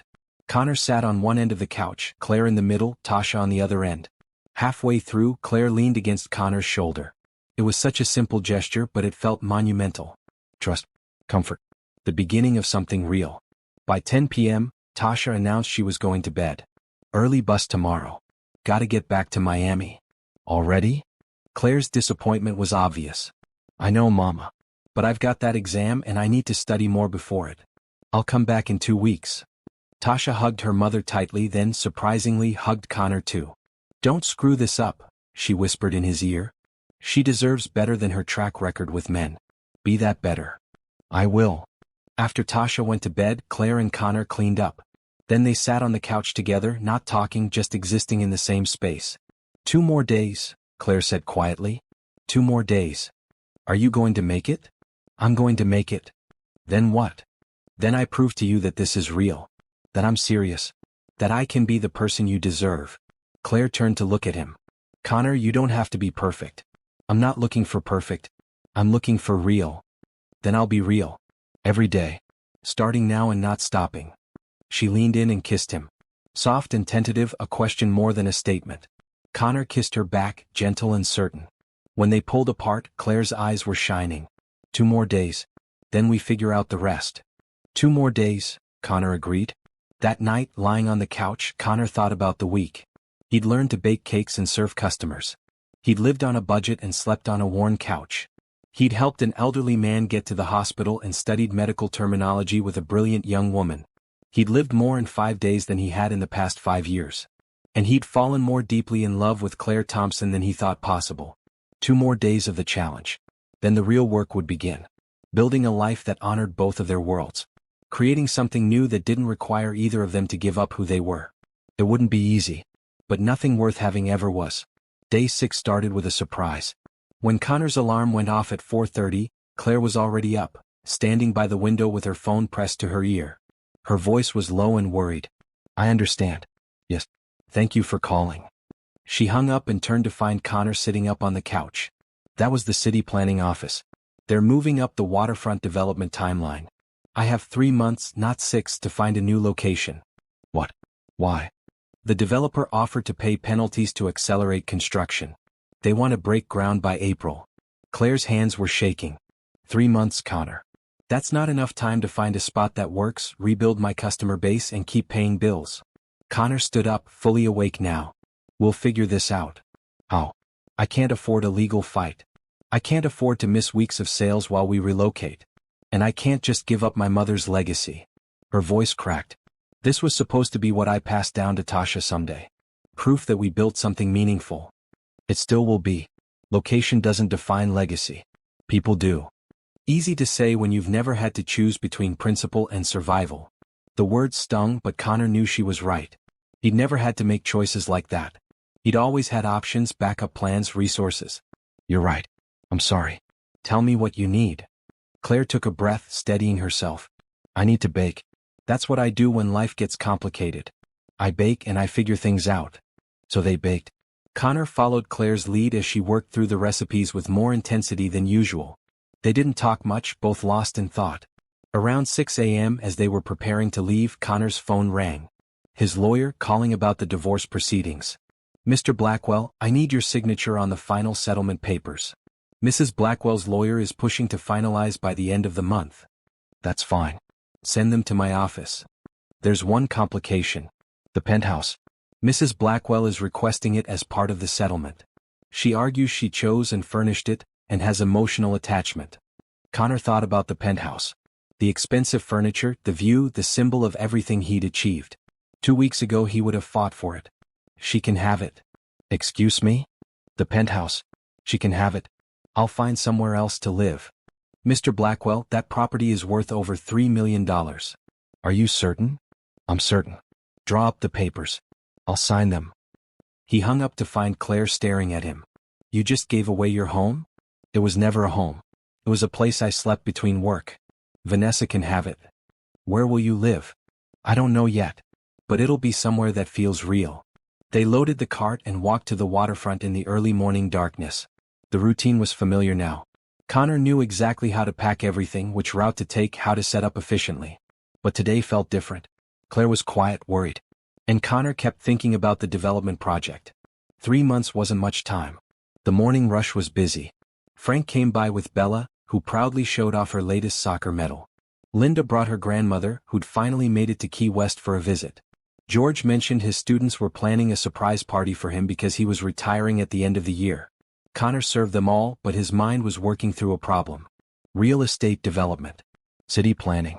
Timeline acceleration. There was something familiar about this pattern. Around 8 a.m. during a lull, Connor pulled out his phone and made a call. Derek, I need you to look something up for me. Connor? It's barely 8 a.m. I know. Listen, can you check who's developing the Key West waterfront project? The one accelerating construction to April. Why do you care about a waterfront project? Just check. Please. Derek sighed. Hold on. Connor waited, watching Claire serve a young couple. She was smiling, but he could see the tension in her shoulders. Derek came back on the line. Meridian Properties. Is part of the expansion deal we just closed. They're using our investment to fast-track several projects, including the Key West waterfront. Connor's stomach dropped. You're sure? Positive. It's in the project list we approved last week. Why? I'll call you back. Connor hung up and stood there numb. His company. His investment. His deal was displacing Claire. He'd done this. Indirectly, unknowingly, but he'd done it. Connor? You okay? Claire was looking at him with concern. He had to tell her. But how? How did he explain that while he was falling in love with her, his business decisions were destroying her livelihood? Claire, I need to tell you something. Before he could continue, Patricia, the developer's representative from before, appeared. She walked up to the cart with a professional smile. Claire, I'm glad I caught you. I wanted to give you this. She handed over a thick envelope. Compensation offer. My client feels terrible about the timeline change. This should help with relocation costs. Claire opened the envelope. Inside was a check for $5,000. This doesn't begin to cover what I'll lose, Claire said flatly. It's a gesture of goodwill. And honestly, it's more than legally required. The public space permit doesn't entitle you to compensation at all. How generous. Claire's voice dripped with sarcasm. Patricia's expression hardened. Look, I understand you're upset. But this development will bring jobs, revenue, and improvements to the whole area. One cake cart isn't worth stopping progress. This isn't just a cake cart. It's my livelihood. My mother's legacy. It's 20 years of community building. But I guess that doesn't matter to people like you. People like me are trying to improve the city. If you can't adapt, that's not our problem. Connor stepped forward. Who's your client? Who's the actual developer? Patricia looked at him for the first time. Meridian Properties. Why? Because I'm part owner of Meridian Properties. And I want to know everything about this project. Claire's head snapped toward him. What? My company invested in Meridian last month. This waterfront project, it's part of that deal. Connor felt sick. I didn't know. I swear I didn't know this specific project would affect you. Claire's expression closed off completely. You're part of the company displacing me? I can fix this. I'll talk to Meridian. I'll get them to adjust the timeline, preserve your spot. With what leverage? You just said you invested in them. They're using your money to push me out. Claire, please? I need space. She turned to Patricia. Thank you for the check. Tell your client it's not enough, and if they want to talk about real compensation, they can call me directly. Patricia left and Claire started packing up the cart. It was only 9 a.m., hours before she usually ended her shift. Claire, let's talk about this. Not now.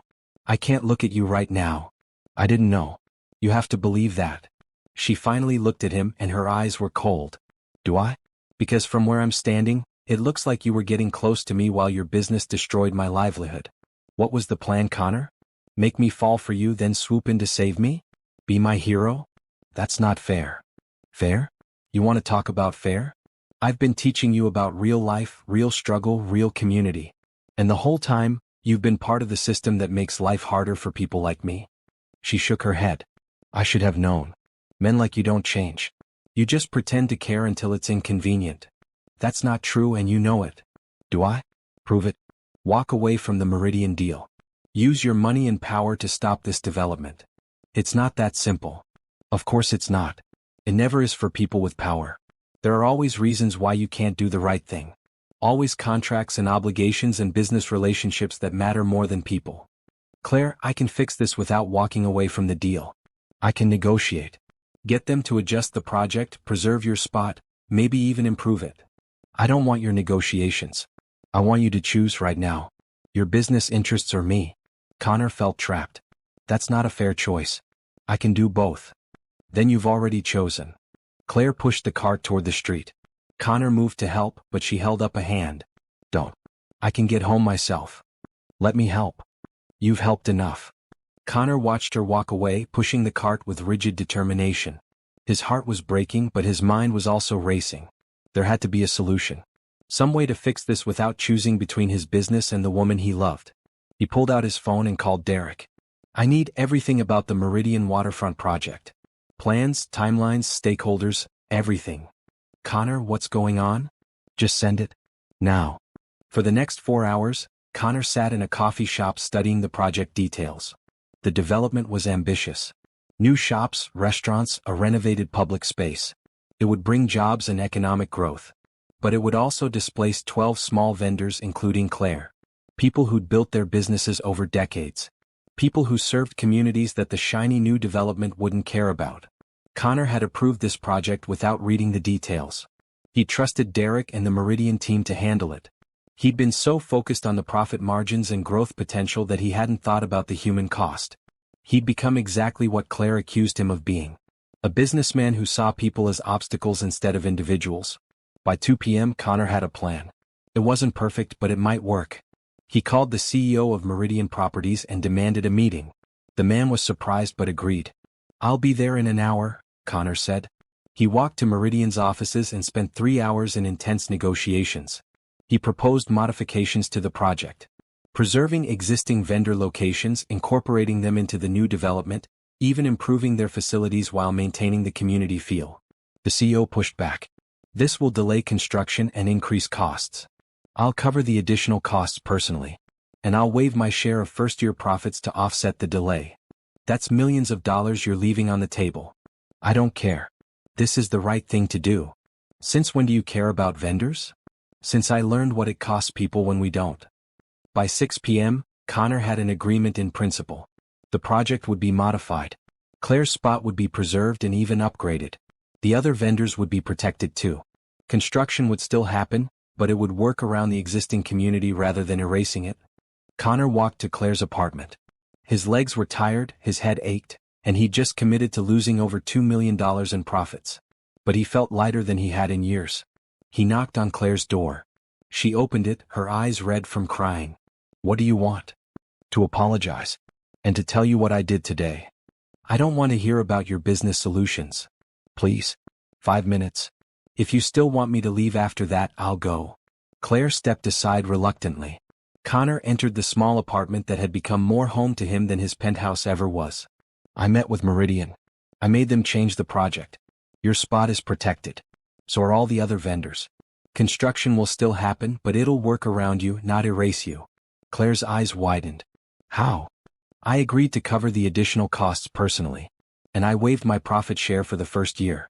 It'll cost me about $2.5 million, but it's worth it. Why would you do that? Because you were right. I'd become someone who prioritized profits over people. But I don't want to be that person anymore. I want to be someone who uses his resources to help, not hurt. Someone who sees people really sees them. Someone you could respect. Claire sat down heavily. You gave up millions of dollars for my cake cart? Not just your cart. For all the vendors. For the community you care about. For the principle that development should enhance communities, not destroy them. Connor, I can't ask you to do that. You didn't ask.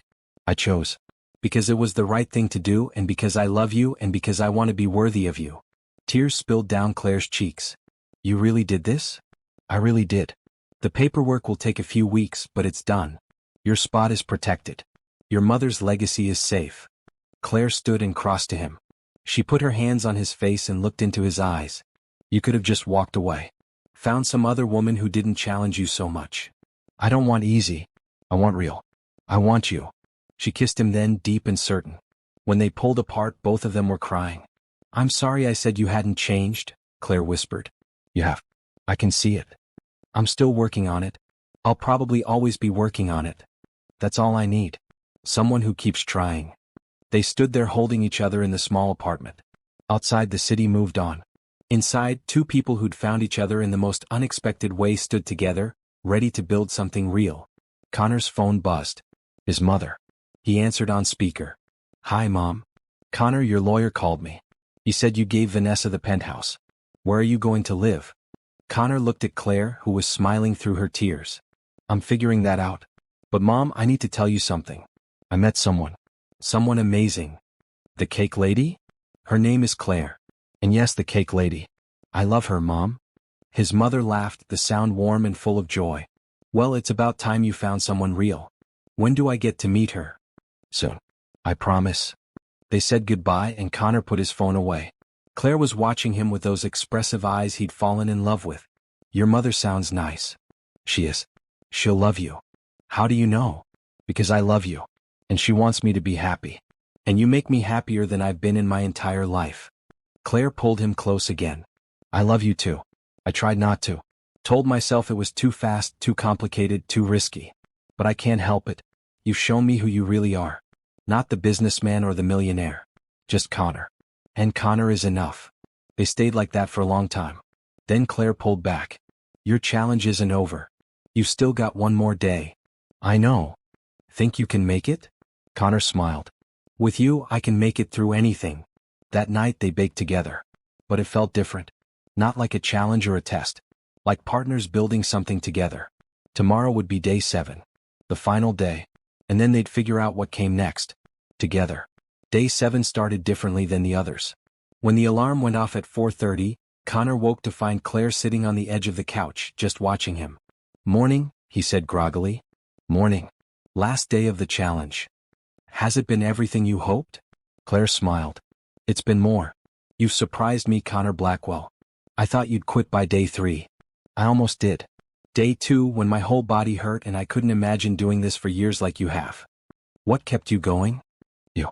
And the realization that this pain meant something. It was proof I was doing real work, creating real value. Not just moving money around on spreadsheets. They loaded the cart together, moving with practice synchronization now.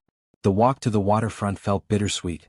This was the last morning of the routine they'd built together. What happens tomorrow? Claire asked as they set up. I don't know. I have to figure out where I'm living. What changes I'm making to my company. How to build a life that honors both our worlds. That's a lot to figure out.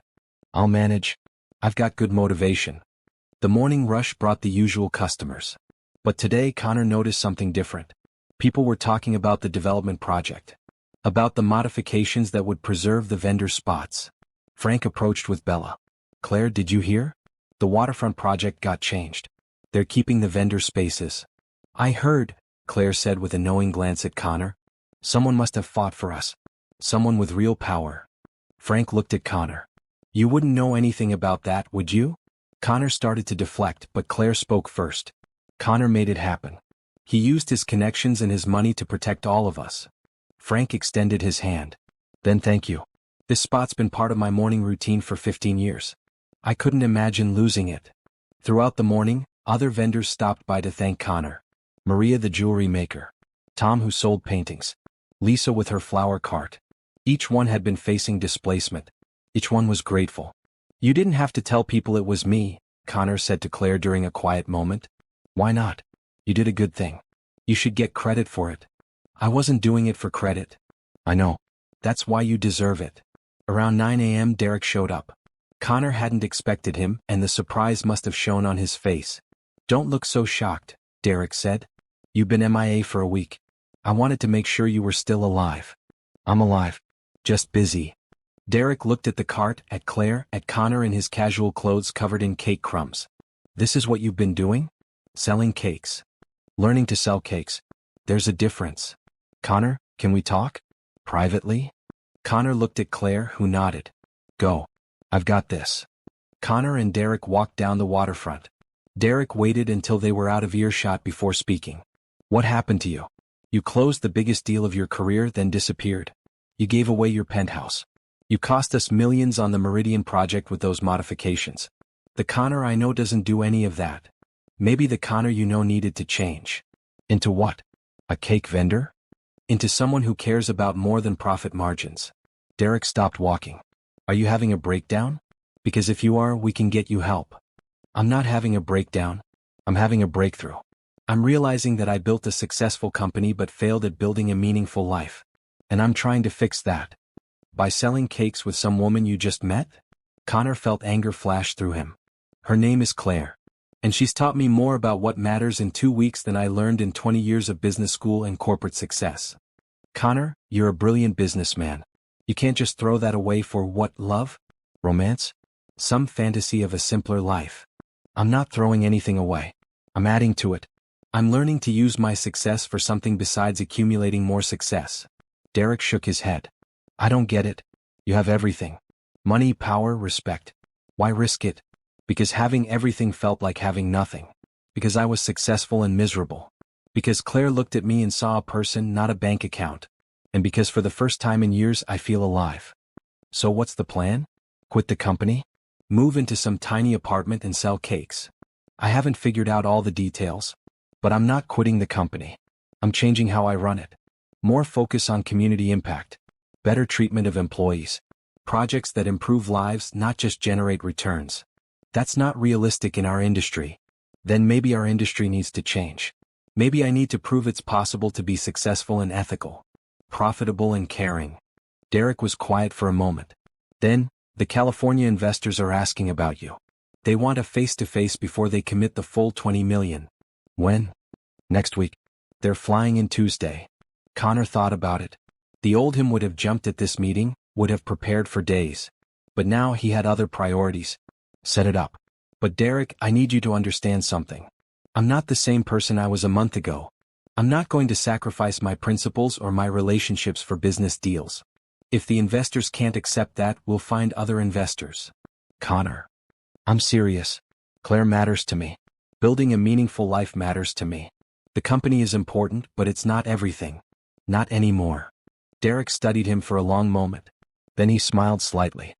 You really love her. I really do.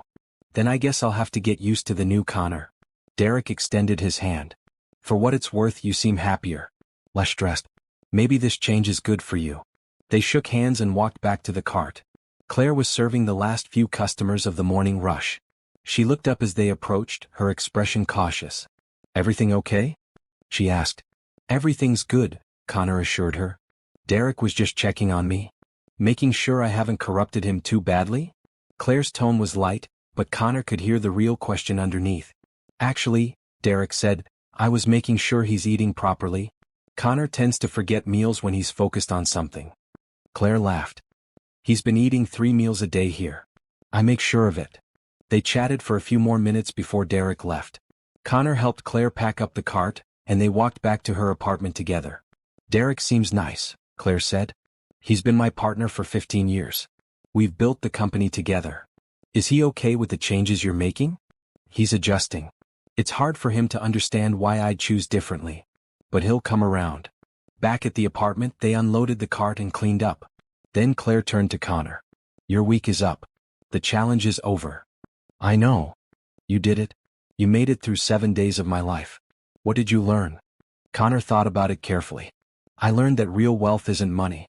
It's connection, community, purpose. I learned that hard work with meaning is more satisfying than easy success without it. I learned that you're the most remarkable person I've ever met, and I want to spend the rest of my life learning from you.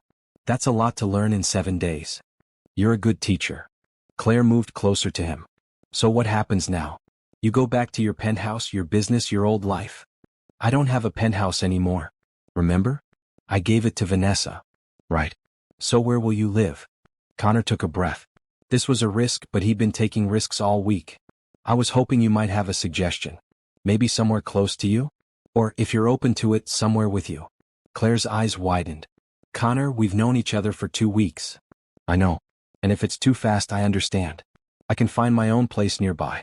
But Claire, I don't want to go back to living alone in some expensive apartment that isn't a home. I want to wake up next to you. I want to help you bake at night and serve customers in the morning. I want to build a life with you. What about your company? I'll still run it, but differently. I'll work reasonable hours. I'll be present. I'll use the company to create positive change instead of just accumulating wealth. And what about when you get tired of this? When the novelty wears off and you remember that I'm just a cake vendor with a small apartment and a modest life? Connor took her hands. You're not just anything. You're everything that matters. And I'm not going to get tired of you any more than I'd get tired of breathing. You're necessary to me now. Essential. Tears filled Claire's eyes. I want to believe you. Then believe me. I love you, Claire Thompson. Not despite our differences, but because of who you are. Your strength. Your kindness. Your ability to see what really matters. I love you and I want to build a life with you, whatever that looks like. My couch isn't big enough for both of us long term. Then we'll get a bigger place. Or I'll actually use the couch and you keep your bed. Or we'll figure something else out. I don't care about the logistics. I just care about being with you. Claire pulled him close and kissed him. Okay. Okay, let's try this. Let's see if we can build something real together. But Connor, I need you to promise me something. Anything. Promise me you won't lose yourself trying to be what you think I want. I fell in love with you, with who you're becoming. Not with some idealized version of a simple life. I need you to be honest about what you need, even if it's different from what I need. I promise. And I need you to promise the same thing. Don't change who you are for me. I love you exactly as you are. Deal. They spent the rest of the day talking about practicalities. Connor would need to find temporary housing while they figured out long-term plans. He'd go back to work, but with new boundaries and priorities. They'd take things slowly despite the intensity of their feelings. That evening, Connor's phone rang. His mother. Hi, Mom. Connor, I've been thinking. Why don't you come stay with me for a while? You need a place to live and I've got plenty of room. Plus, I want to meet this Claire you're so smitten with. Connor looked at Claire, who was listening curiously. Mom wants me to stay with her. And she wants to meet you. Claire's eyes went wide. Already? If you're not ready, I can tell her to wait. But Claire straightened her shoulders. No. If we're doing this, we're doing it right. I'll meet your mother. So Connor made plans to drive to his mother's house the next day. Claire would come with him for the weekend. It was fast, maybe too fast. But everything about their relationship had been fast. That night they baked together one more time. Not as teacher and student, but as partners. They moved around each other with ease, reading each other's needs without words. I'm going to miss this, Claire said as they packaged the last cakes. Miss what? We'll still do this. I know. But it won't be the same. This week it was just us, building this routine, learning each other. Tomorrow real life starts. Real life will be better. Because we'll be choosing it together, not because of a challenge. At midnight they finished cleaning up. Connor set up the couch, but Claire stopped him. Stay with me tonight. Really with me. Last night of the challenge should be special. So Connor followed Claire to her bedroom. They lay together in her small bed, holding each other in the dark. I love you, Claire whispered. I love you too. Are we crazy? Moving this fast? Probably. But I've spent years being careful and reasonable, and it made me miserable. Maybe a little crazy is exactly what I need. Claire laughed softly. My mother used to say that love doesn't follow rules. It just happens and you either embrace it or run from it. Smart woman. She was. I wish you could have met her. Tell me about her. So Claire told him stories about her mother. Her strength, her humor, her unwavering belief that good things came to those who worked hard and stayed kind. Connor listened, learning more about the woman who'd raised the woman he loved.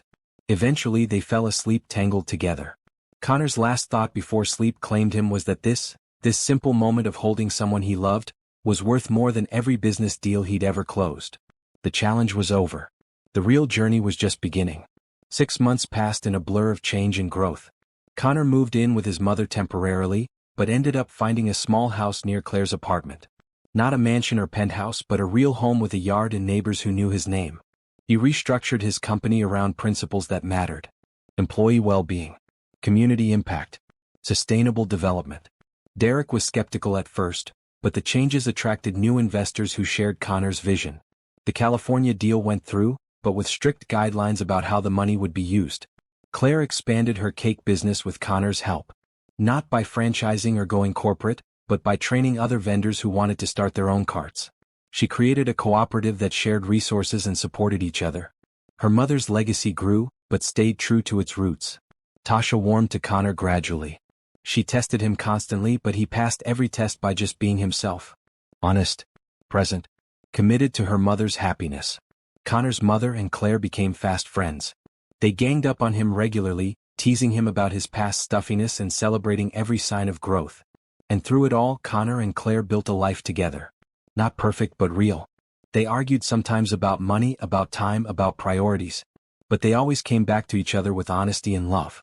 Connor proposed on the beach where they'd first met at sunrise, while Claire was setting up her cart. No ring, just a question. Will you marry me? For real this time, not as a joke about buying cakes. Claire said yes without hesitation.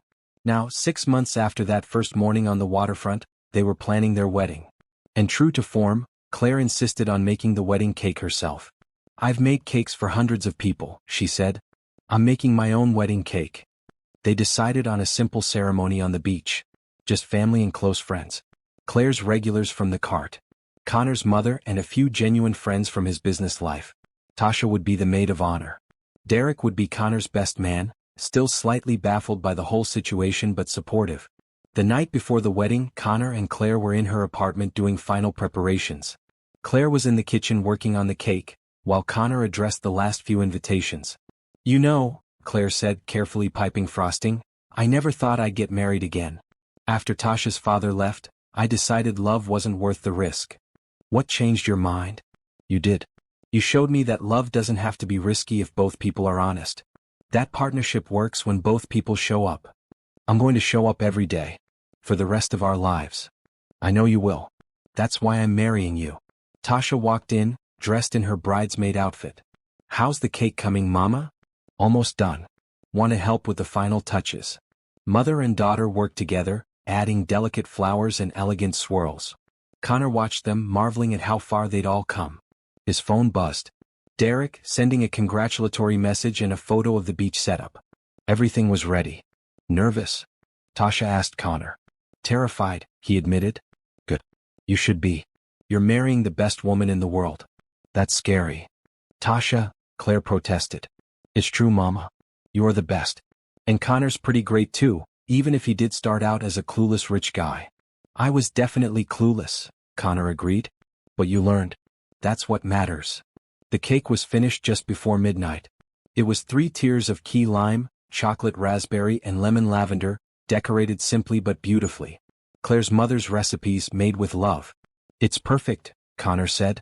It's not fancy but made with care. They carefully moved the cake to the refrigerator, then Claire sent Tasha home to get some rest. Connor started to leave too, following the tradition of not seeing the bride before the wedding. Wait, Claire called. Stay for a minute. They sat on the couch where Connor had slept during his challenge week. It felt like a lifetime ago, though it had only been 6 months. Are you happy? Claire asked. Happier than I ever thought possible. No regrets? About giving up the penthouse? About changing your company? About choosing this life? Not one single regret. Claire, you saved me from a life of empty success. You taught me what actually matters. How could I regret that? I didn't save you. You saved yourself. I just gave you permission to try. Then thank you for the permission. And for the love. And for taking a chance on a stubborn businessman who bought cake every morning until you agreed to give him a shot. Claire laughed. When you put it that way, it sounds like stalking. Persistent courtship. Sure, let's call it that. They kissed, slow and sweet, savoring these last moments as an unmarried couple. Tomorrow, Claire whispered. Tomorrow we start forever. I can't wait. The wedding day dawned clear and beautiful. Connor woke early in his house, dressed in a simple blue suit that Claire had chosen. No Rolex. No expensive accessories.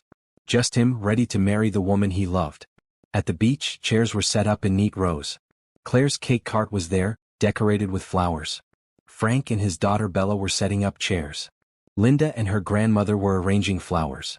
George, Maria, Tom, Lisa, all of Claire's regulars had come to celebrate. Connor's mother arrived, elegant and happy. Your father would have loved her, she told Connor. He would have been so proud of who you've become. I wish he could be here. Yes, honey. And all the lessons he taught you about kindness and showing up for people you love. Derek arrived with his wife, looking uncomfortable in beach casual clothes but smiling genuinely. "I never thought I'd see you this happy," he told Connor. "Neither did I." The ceremony started at 10 a.m. Tasha walked down the sandy aisle first, radiant and proud. Then Claire appeared, wearing a simple dress the color of Key West sky at sunrise. She carried a small bouquet of the same flowers that grew around her mother's grave. Connor's breath caught. She was the most beautiful thing he'd ever seen. They met at the front, holding hands while their friend from the community center officiated. The ceremony was short and meaningful. They wrote their own vows. Connor went first. "Claire, you taught me that success without connection is just expensive loneliness. You showed me how to see people really see them. You challenged me to be better and loved me while I learned how. I promise to show up every day. To be honest even when it's hard. To value what matters. And to love you with everything I am for the rest of my life." Claire's eyes were shining with tears. "Connor, you came into my life when I decided to play it safe. You were stubborn and clueless and completely sincere in wanting to learn. You proved that people can change if they're willing to do the work.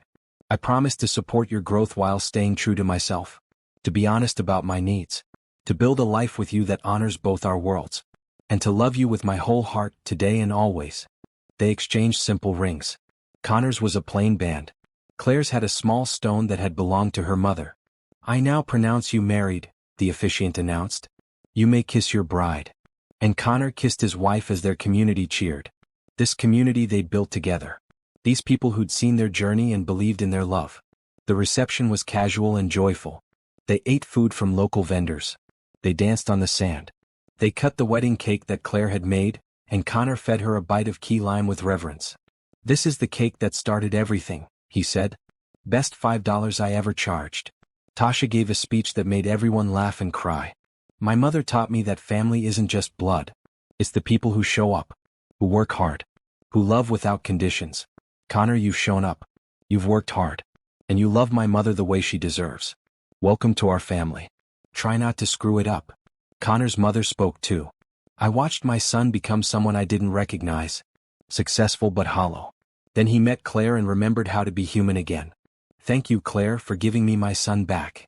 Derek gave a surprisingly emotional toast about how Connor had taught him that success means nothing if you're miserable. "I'm still learning that lesson," Derek admitted. "But watching Connor and Claire, I'm starting to understand."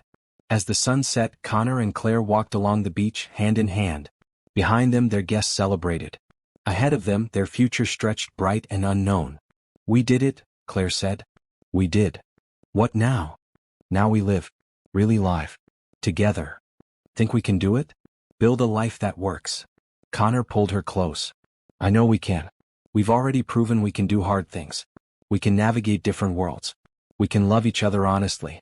The rest is just details." "I love you, Connor Blackwell." "I love you, Claire Blackwell." They stood there as the sun dipped below the horizon, painting the sky in those colors Connor had first noticed the morning he met Claire. Pink and orange and gold. The colors of new beginnings. Frank walked by with Bella. "Congratulations, you two. Bella wants to know if you'll still sell cakes now that you're married." "Every morning," Claire assured them. "Some things don't change just because life gets better." "Good. We'd miss our morning routine." As Frank and Bella walked away, Connor thought about routines. How his old routine had been empty meetings and lonely dinners. How his new routine was waking up next to Claire, baking cakes together, serving their community, building something that mattered. "Thank you," he said quietly. "For what?" "For refusing to sell me all the cakes that first morning. For challenging me to live your life. For giving me a chance to prove myself. For loving me. You would have done the same for me." "I don't know. The old me wouldn't have. But the man you helped me become? He absolutely would." They walked back to the reception where Tasha was teaching Connor's mother how to dance. Where Derek was talking with Frank about his daughter's soccer dreams. Where their two worlds had merged into something new and beautiful. This was what love looked like. Not perfect. Not always easy. But honest and real and worth everything. Connor had started his journey thinking he needed to buy all the cakes to prove his love. But he'd learned that love wasn't about grand gestures or expensive gifts. It was about showing up. Being present. Choosing your person every single day. And he chose Claire. Today, tomorrow, and every day after. Under the Key West stars, surrounded by people who loved them, Connor and Claire began their forever. Not with wealth or status or power. But with kindness, hope, and a love that had started with a $5 slice of cake and grown into something neither of them could have imagined. The end. And the beginning.